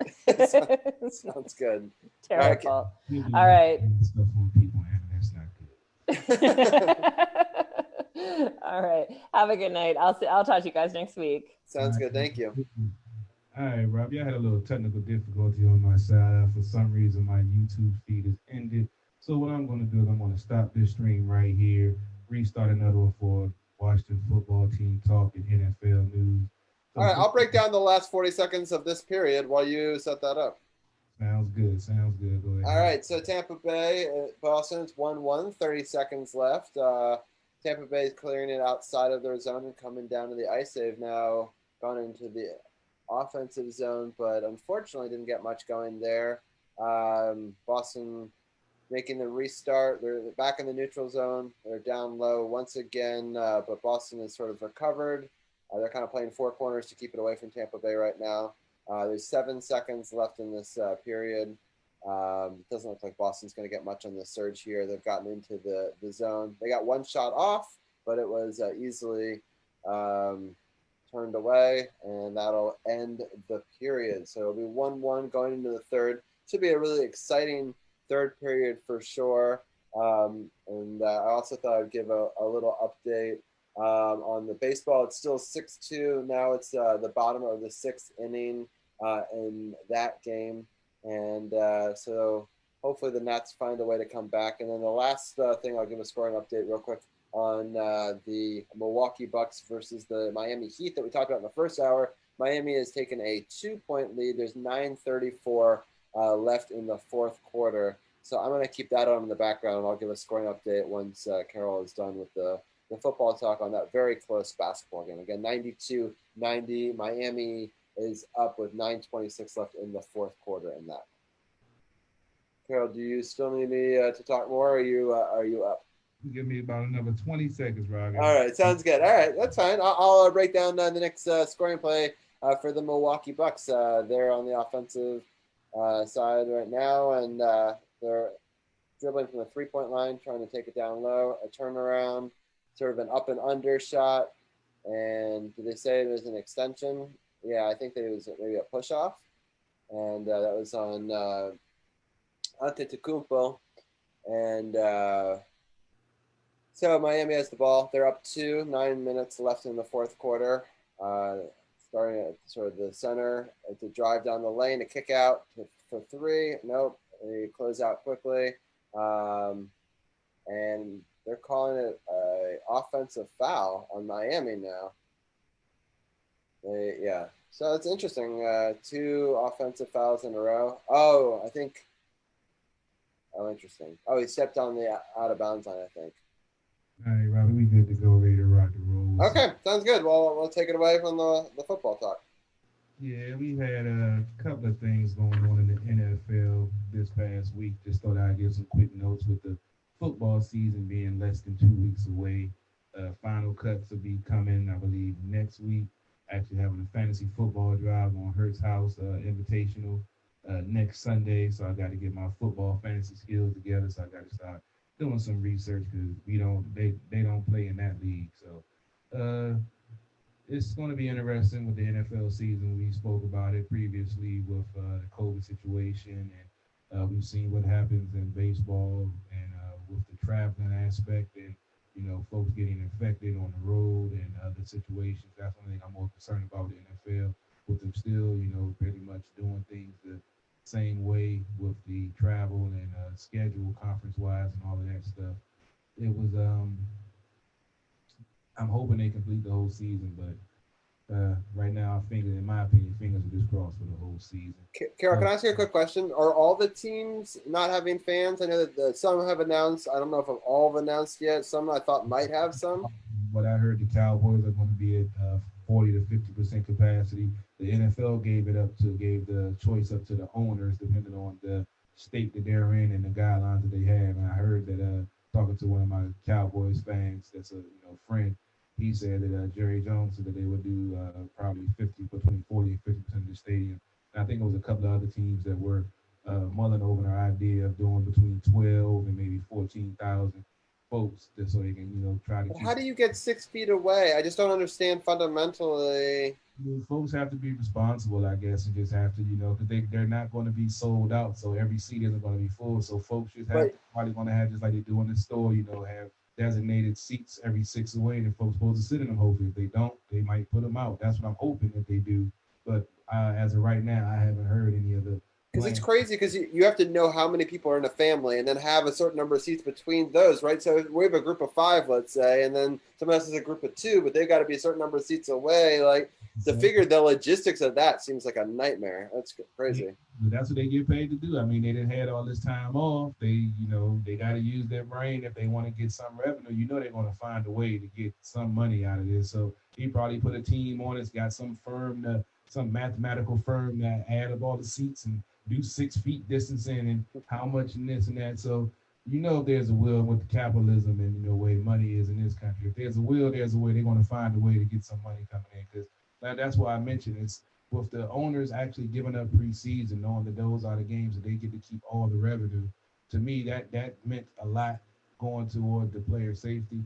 But then, you're going to have some owners that's going to want to make money, that's not in a big market. It's not.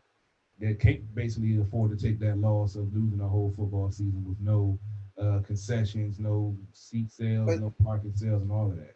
So it's crazy to me, and that makes total sense. But so some teams are going to have a much better home field advantage than others, right? I mean, the Washington football team, I almost said it, Washington football team, is not going to have anybody, right? But Dallas is going to have people there. So it's going to be interesting to see, will Washington football fans go to the games because they can't go to their home games? Will we see them in some of the other stadiums? Will we not? Is it going to be all the road fans? How are they going to, if they can only sell half the tickets, are they going to try harder to make sure that they go to the home fans? I think it's all season ticket holders. So that's a key point. I didn't even think about that, the home field advantage, because we know what they've been doing with baseball, just piping in the crowd noise from the video, which is cool from the video games. I love the fact that they're using the video games to pipe in the crowd noise for for the games, because when the home run is hit, you can hear the crowd get into it like they're really there. So that's cool. So yeah, I think that's an aspect I didn't even think about with some teams doing it and some teams.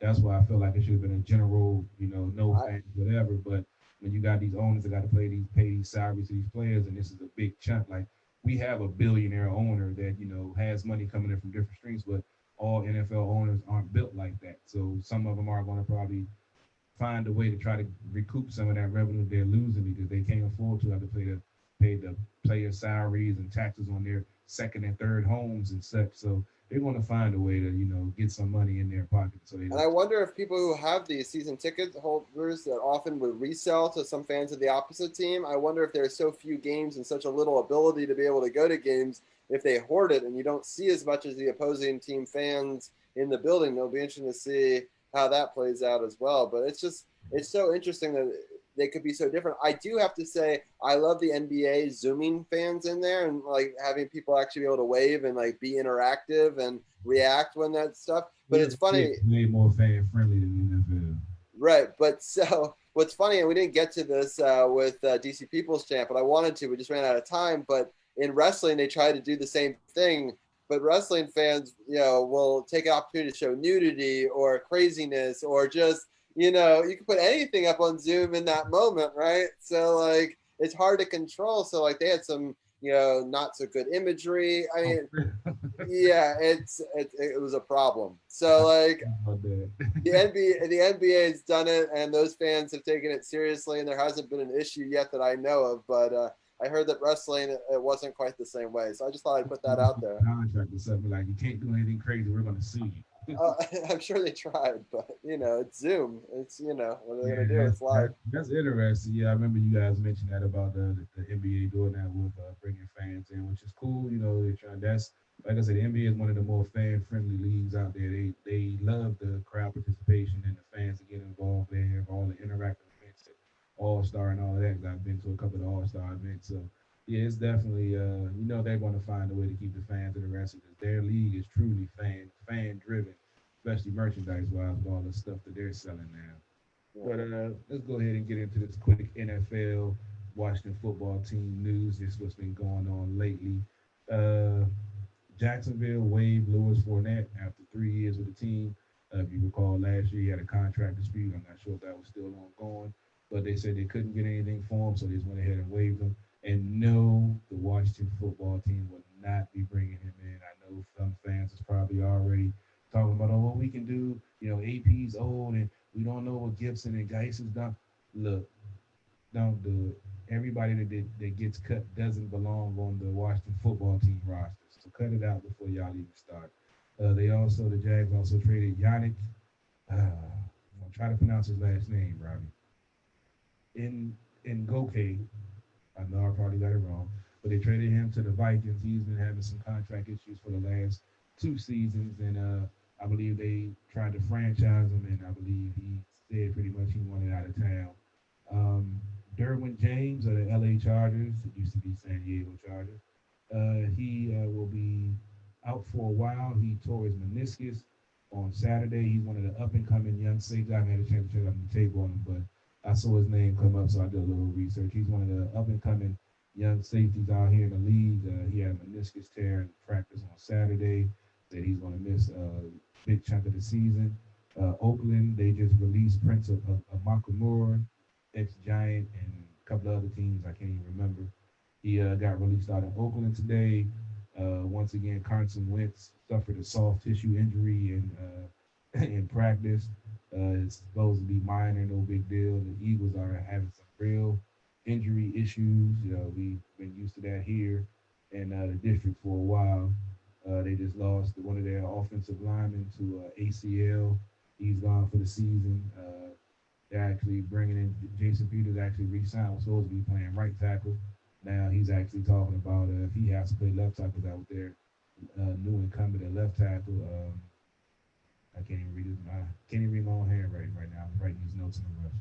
But the young man was supposed to be taking over Peters on the left side. Peters talking about if he plays left tackle, he wants more. He want to redo his contract. I've never been a Jason Peters fan. I always thought he was overrated, in my opinion. And that's just a jerk move right there. You know, they salvage your career once again after you were playing bad. We put you on the right side to try to keep you on the squad, and then you're going to say, "Oh, if I got to play left side again, you need to redo my contract." Yeah, you're lucky they're giving you another shot. You're going to pull some crap like that, but you know, some of these players, that's what it is. Like I said, I've never been a Jason Peters fan for one because he's an eagle, and two because he's a prick. Uh, Miami also traded linebacker Raekwon McMillan to the Las Vegas Raiders. Yes, they're no longer in LA or over there now. The Las Vegas. Real quickly, and they don't get fans, so they have this brand new shiny $1 billion stadium, and they can't recoup anything for the first year. That's gonna be crazy. Definitely is. It looked like the Nats just got a solo home run from Michael Taylor at the top of the seventh to make it 6-3.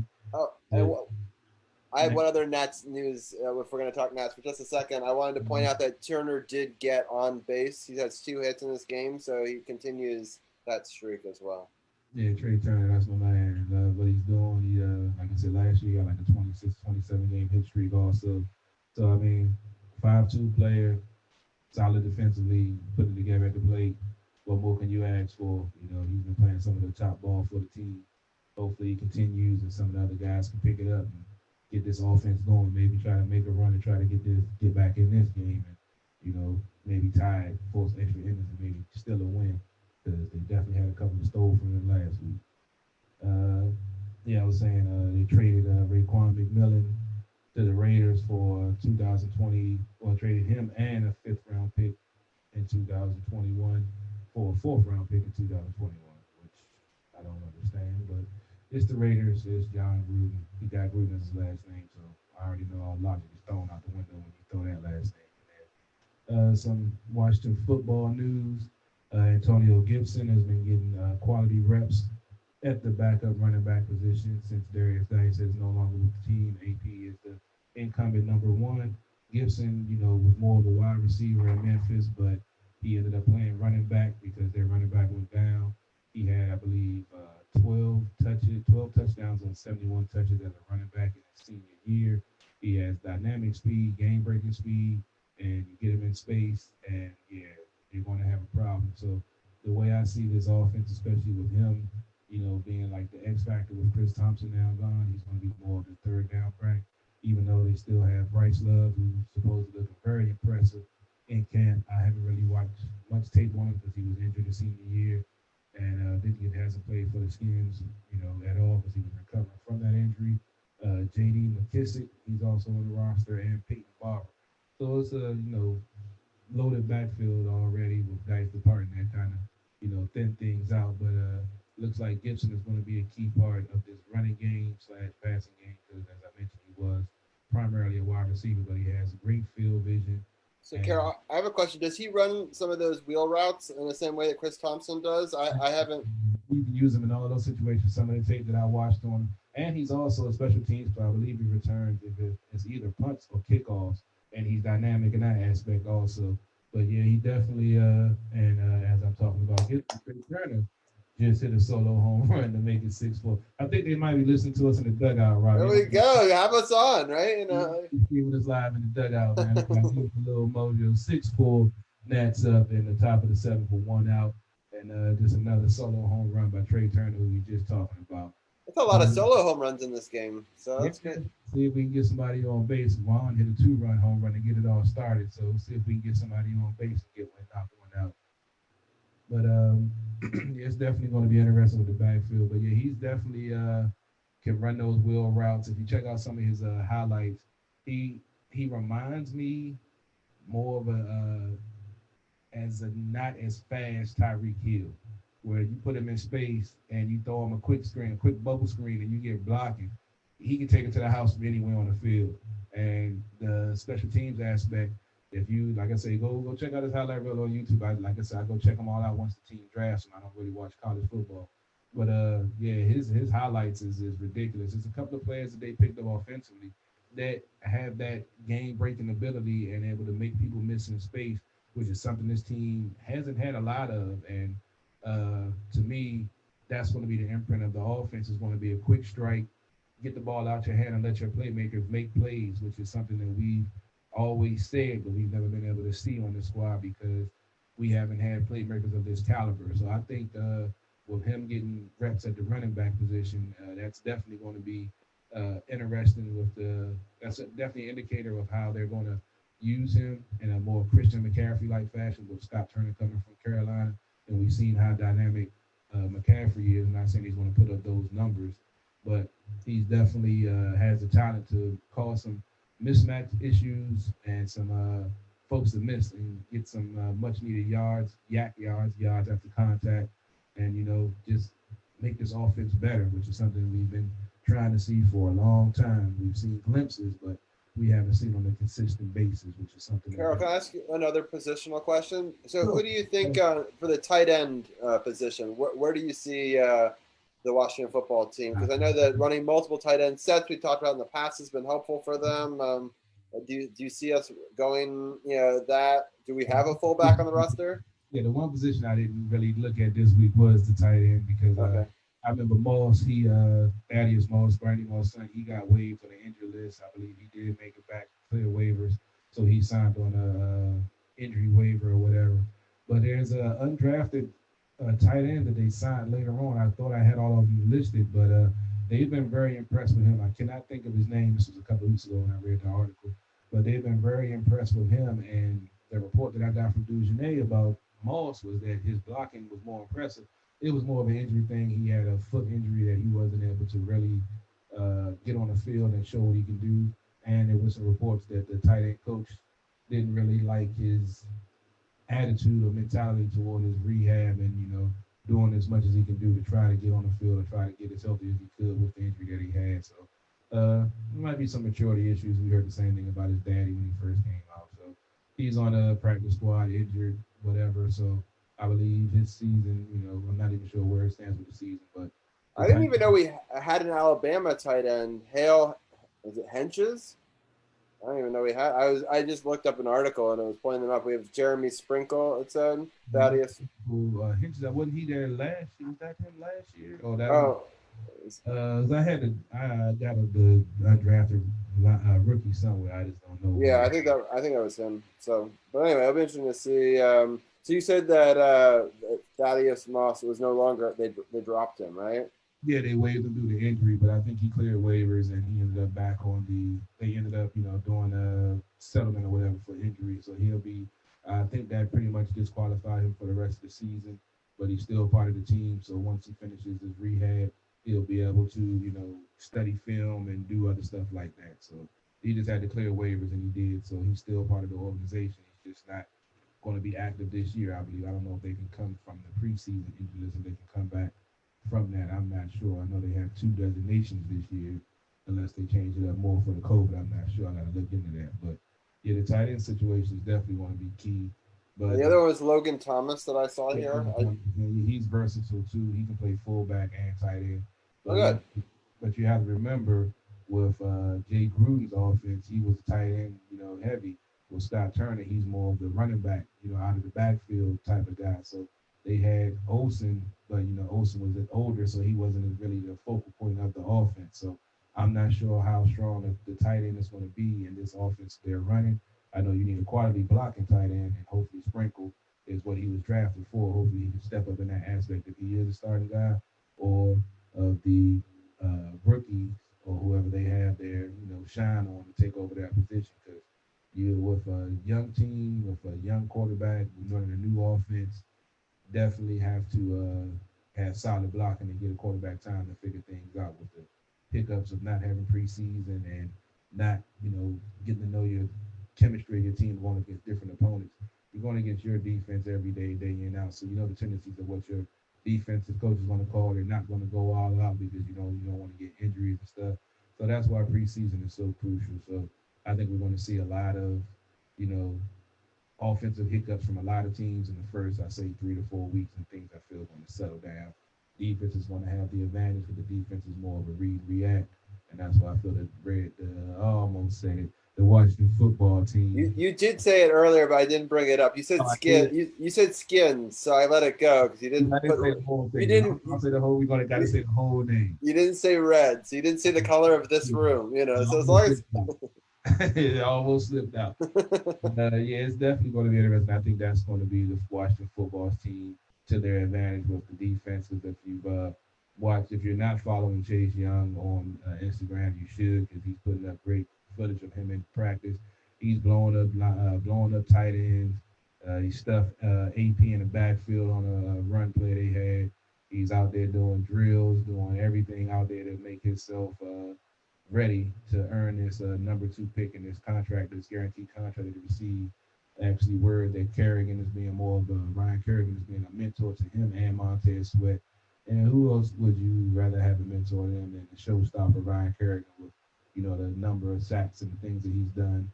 I'm sad I don't have my Ryan Kerrigan jersey down here right now. He's, he could have been that his numbers could have been so much better if they would have, used him in better situations. I've always said this about him. His numbers would be probably, I'm not going to say double, but definitely, better than what they are. He'd have broke more Redskins records because they lined him up on the right side all the time. And when it was him and Arakpo, it was cool because you had somebody from the other side, so he was still legitimately getting some go. But once Arakpo left and we had everybody on that left side, why they never moved him around, or they only moved him around sporadically. With the great pass rushers, you put them all over the place. Right side, left side, over the guard, over the center, because you want to cause confusion. You have folks that's going to be like, oh, shit, I got Ryan Kerrigan in the guard. And they got to think about their assignment and what they got to do on that play. And that causes problems. If he doesn't get the sack, it might, break up the chemistry of the offensive line and somebody else get the stuff, somebody else get the sack. So Kerrigan, wanting to be a lifelong Redskin, still in the contract. You said it again. Damn it. I got to well, I knew it was coming. I booked it yesterday, so I knew it was going to be a matter of time. There you go. But it's definitely going to be interesting. It's hard when they're drafted by one team name and now their play is another. The whole thing is strange. I mean, it's going to take some getting used to. We're talking about maybe getting a former Washington football team player on our show in the future, and I don't even know what we tell him because he always played for a team by a certain name. Like that's we're trying to keep it at Washington. Yeah, it's hard though, right? Because that's not his history, right? That's not what he. They just had to say Washington. Can't even say I ain't even gonna say football team. I just say Washington. Washington, yeah. We're going off of that, but it might slip out. But hey, it is what it is. It is. So I wonder if he would have trouble with that. Just be as a player, you play for a team with a certain name, and how would you not call it that name, right? You got to get the beat button ready, like beep. He didn't mean to say. But yeah, it's definitely going to be interesting with the defense. Y'all know I'm a defensive guy, so I can't wait. On some bad news, not really too bad, but Jonathan Allen, defensive tackle, he limped off the field on Saturday. He had a minor knee injury. They had a knee brace on him. He was still walking around the sideline, so it doesn't look like it's anything too major. But never like to hear about your stud defensive lineman going down off a knee injury. We got to give a shout out to Alex Smith again. Like I said, we're not sure how things are going to fall out because Rivera said he has his timetable on making the choice at quarterback and he isn't really revealing it. So he's got cleared for 11-11 drills.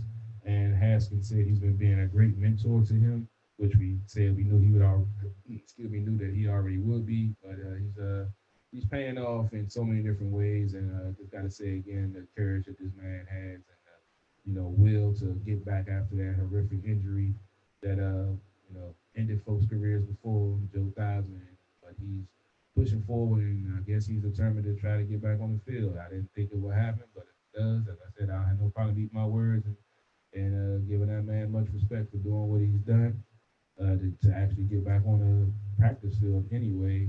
Almost 2 years removed, and possibly try to get some reps of starting quarterback for the Washington football team. That'd be wild. Also, there's some news about the offensive line. Jerome Christian, you recall he was drafted 3 years ago. Article came out and said that he's doing very well in the training camp. That he's the leading candidate for the left tackle spot. He actually said that when he first got here, if you recall, Trent Williams was still here. Morgan Moses at the right side, that he didn't have the right mentality as in going, for the position and practicing, because he felt like with those two and also had Ty and Sek at the time that he wasn't going to get any playing time. So he really didn't go at the, have the right NFL mindset. But he said he's learned, and they said it's actually showing on the field in his play at left tackle that he looks like he's a legitimate front runner for the left tackle spot. I was thinking of the draft picks of Deke Charles, who the Washington football team drafted this past draft, was the leading candidate, but they say Christian has come on like gangbusters and unexpectedly. So that's just some Redskins news. And, Wait, you say so? All right, but before you stop, because we still have some more news, some breaking. I just got an update. So the NFL is taking over the investigation now into some of these alleged stuff that's happening in this Washington Post article.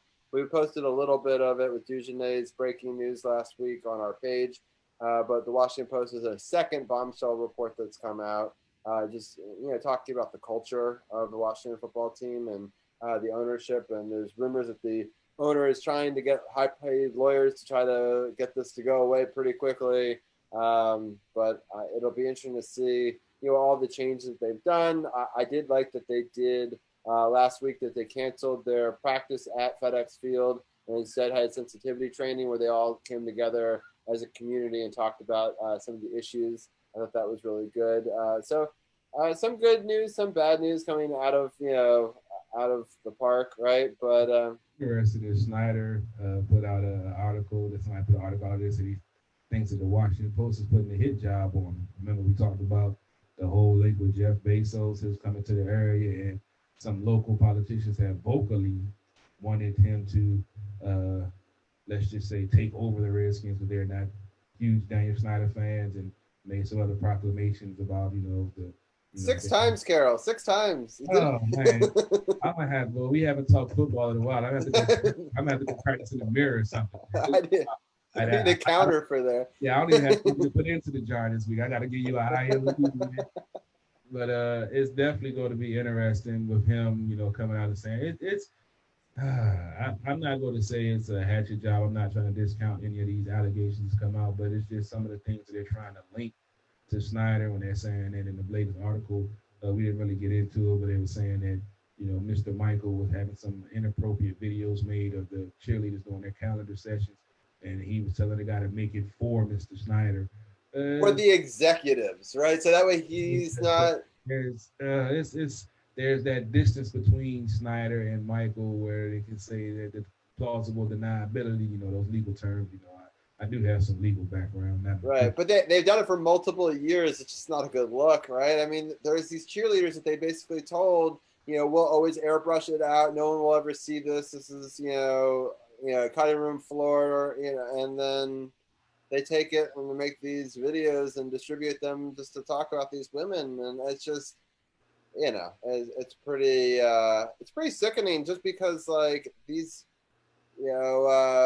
cheerleaders went into it thinking one thing. They signed a contract saying that this is what it's going to be used for. And yes, they didn't distribute it. It's not like they're putting it out like porn or something, but the fact that they would just, put it to just a high five and watch in private board meetings or whatever the executive DVD would be used for, but it's not a good look, right? It's just, they gotta work on it. It's not, I mean, it's not the first time allegations of things like this has happened. And I don't think it's as bad as the Washington Post wants to make it out to be, because I do agree that maybe it is a hit job, but it's also not good either. Like, they're trying to move on as quickly as possible, but they can't run away from their skeletons fast enough. Yeah, I just got another update. The NFL, taking over the investigation. We talked about that last week. So, I mean, it's definitely going to come out. If he is, linked to it, if it does have something to do with him, then, granted, it is what it is, and then the chips fall where they may. That's the only way that he will pretty much.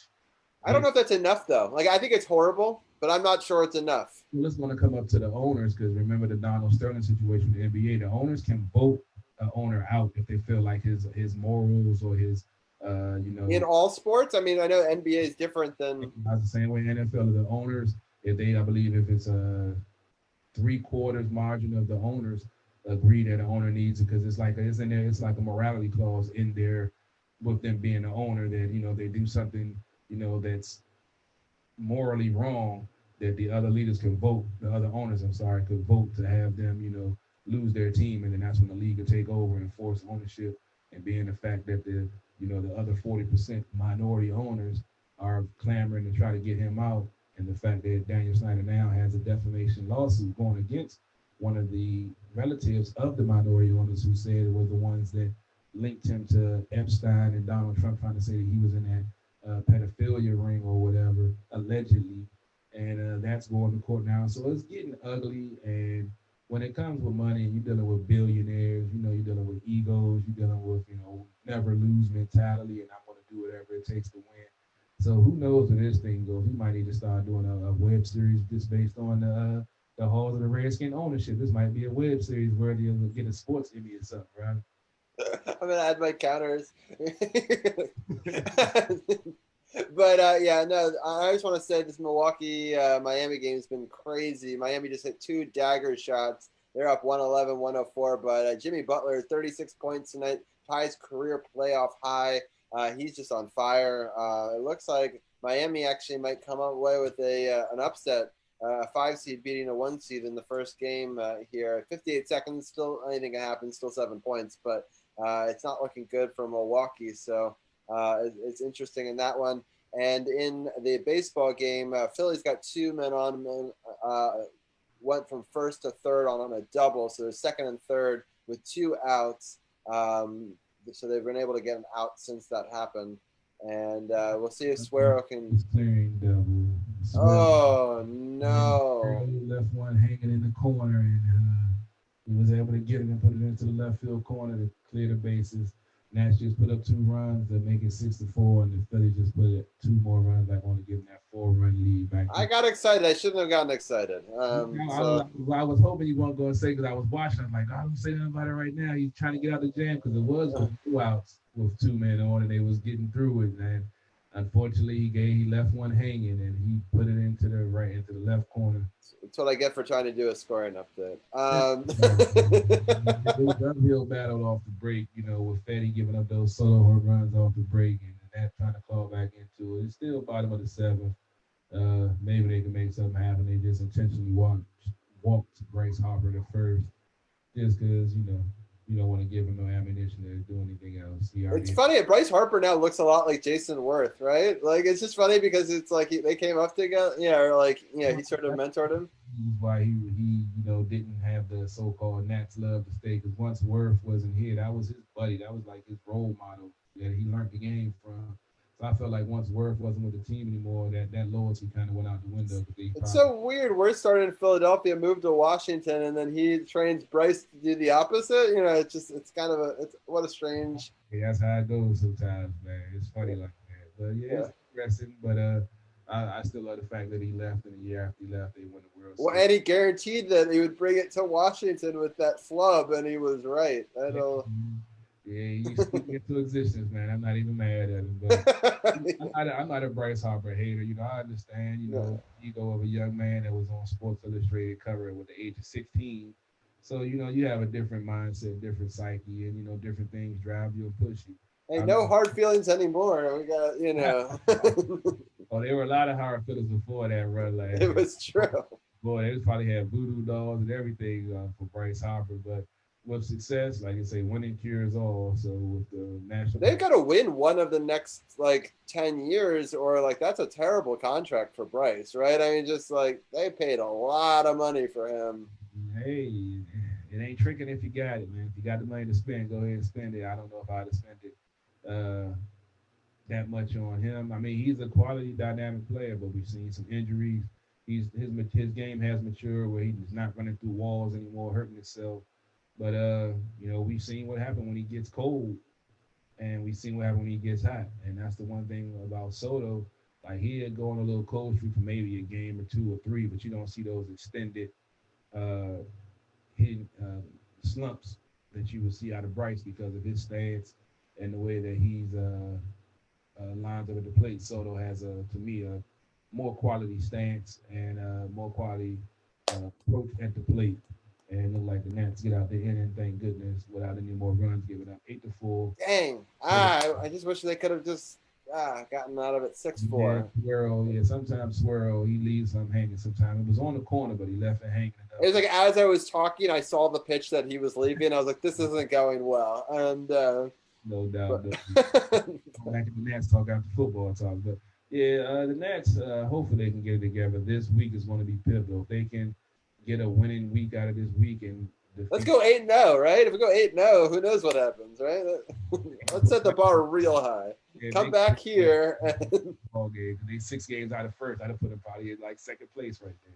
right, yeah. So come back in this game and then win 7 more in a row. It's a small ask. Well, And then, you saw last year they came back from as many as 6 down in the final at bat. So I mean, it's possible, but they gotta get his pitching together. Gotta get his pitching together. That's the key. Until For they sure. well, everything else doesn't going to mean anything. They can put as many runs as they want. They keep on giving up home runs, giving up runs after they put up runs. It's not going to turn out well. All right. Well, let's. So next week we'll probably preview a little bit of that first game of the season because the Eagles versus the Washington football team will be the following Sunday after that. Are you still doing post-game live shows? Are you doing it from home? Have you talked to anybody about that? I'm going to have to contact Martinez again. We spoke a couple of months ago. I believe they were open back up, but they weren't, let's say, necessarily following the guidelines. And I heard they might be shut back down. So I'm going to have to reach out and see. Definitely we're doing pregame and postgame if it's here live from the lab or if it's down Martinez. We're definitely still going to be doing it. And now with the Zoom, if you have time, maybe you can come on, or I can try to get Dujane on. I believe he has Zoom also. So we can add a whole new dynamic. You know, we were doing it live last year, but we're using the Zoom now, so we can still do it again this year.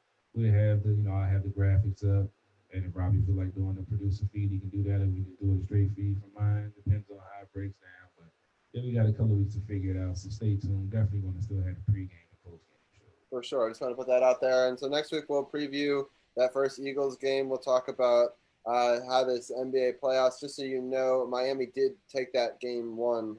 So both series starting off interesting with the lower seeds winning game one in the East. The West hasn't even had their playoff matchups decided. We'll obviously break it down a little bit. I don't know if we'll have the full round table. We have to still discuss that for next week, but I'm sure we'll break it down a little bit, talk about the Eastern and Western Conference finals in the hockey world. We'll have 8 games to break down in baseball. We'll have that football game and more. In the end, was there any quick Mystics things? I know that the DC United lost their game, so I don't have a lot to break down on that one. Was there anything positive of the Mystics week? Fortunately, no. We'll probably do a Mystics wrap up next week. They're still not playing too well. Like I see, a lot of folks, a couple of players opted out, a couple of injuries, and other teams have just been dominating the Mystics lately. I looked at the game yesterday; we're down 20 points in the second period. So, yeah, it wasn't a good look. I think they came back and lost by like 9, but they were down big in the second quarter. Yeah, DC United lost 4-1, if anyone was interested, to Philadelphia Union in that one. So that's kind of a bit of a brutal game. The next game is actually against Brian's team, the New York Red Bulls. That's on Wednesday. It's a 7:30 game. And then I think, is that the only game this week? Hold on. And then, yeah, so the next game is Sunday, September 6th.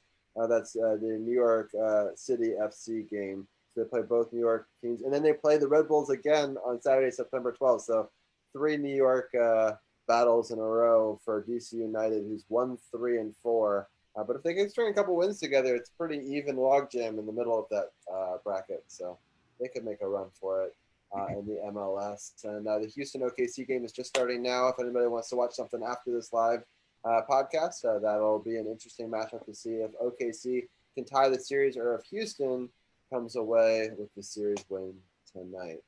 So I think that's all I've got. Anything else from you before we go? Before we get out of here, as always, got to shout out Eric Kusa. See, be checking out the SportsOTHP apparel line, new shirts. Hit me up. You can inbox me on Facebook, on Instagram. My email's up on the page. Hit me up. You want to copy yours?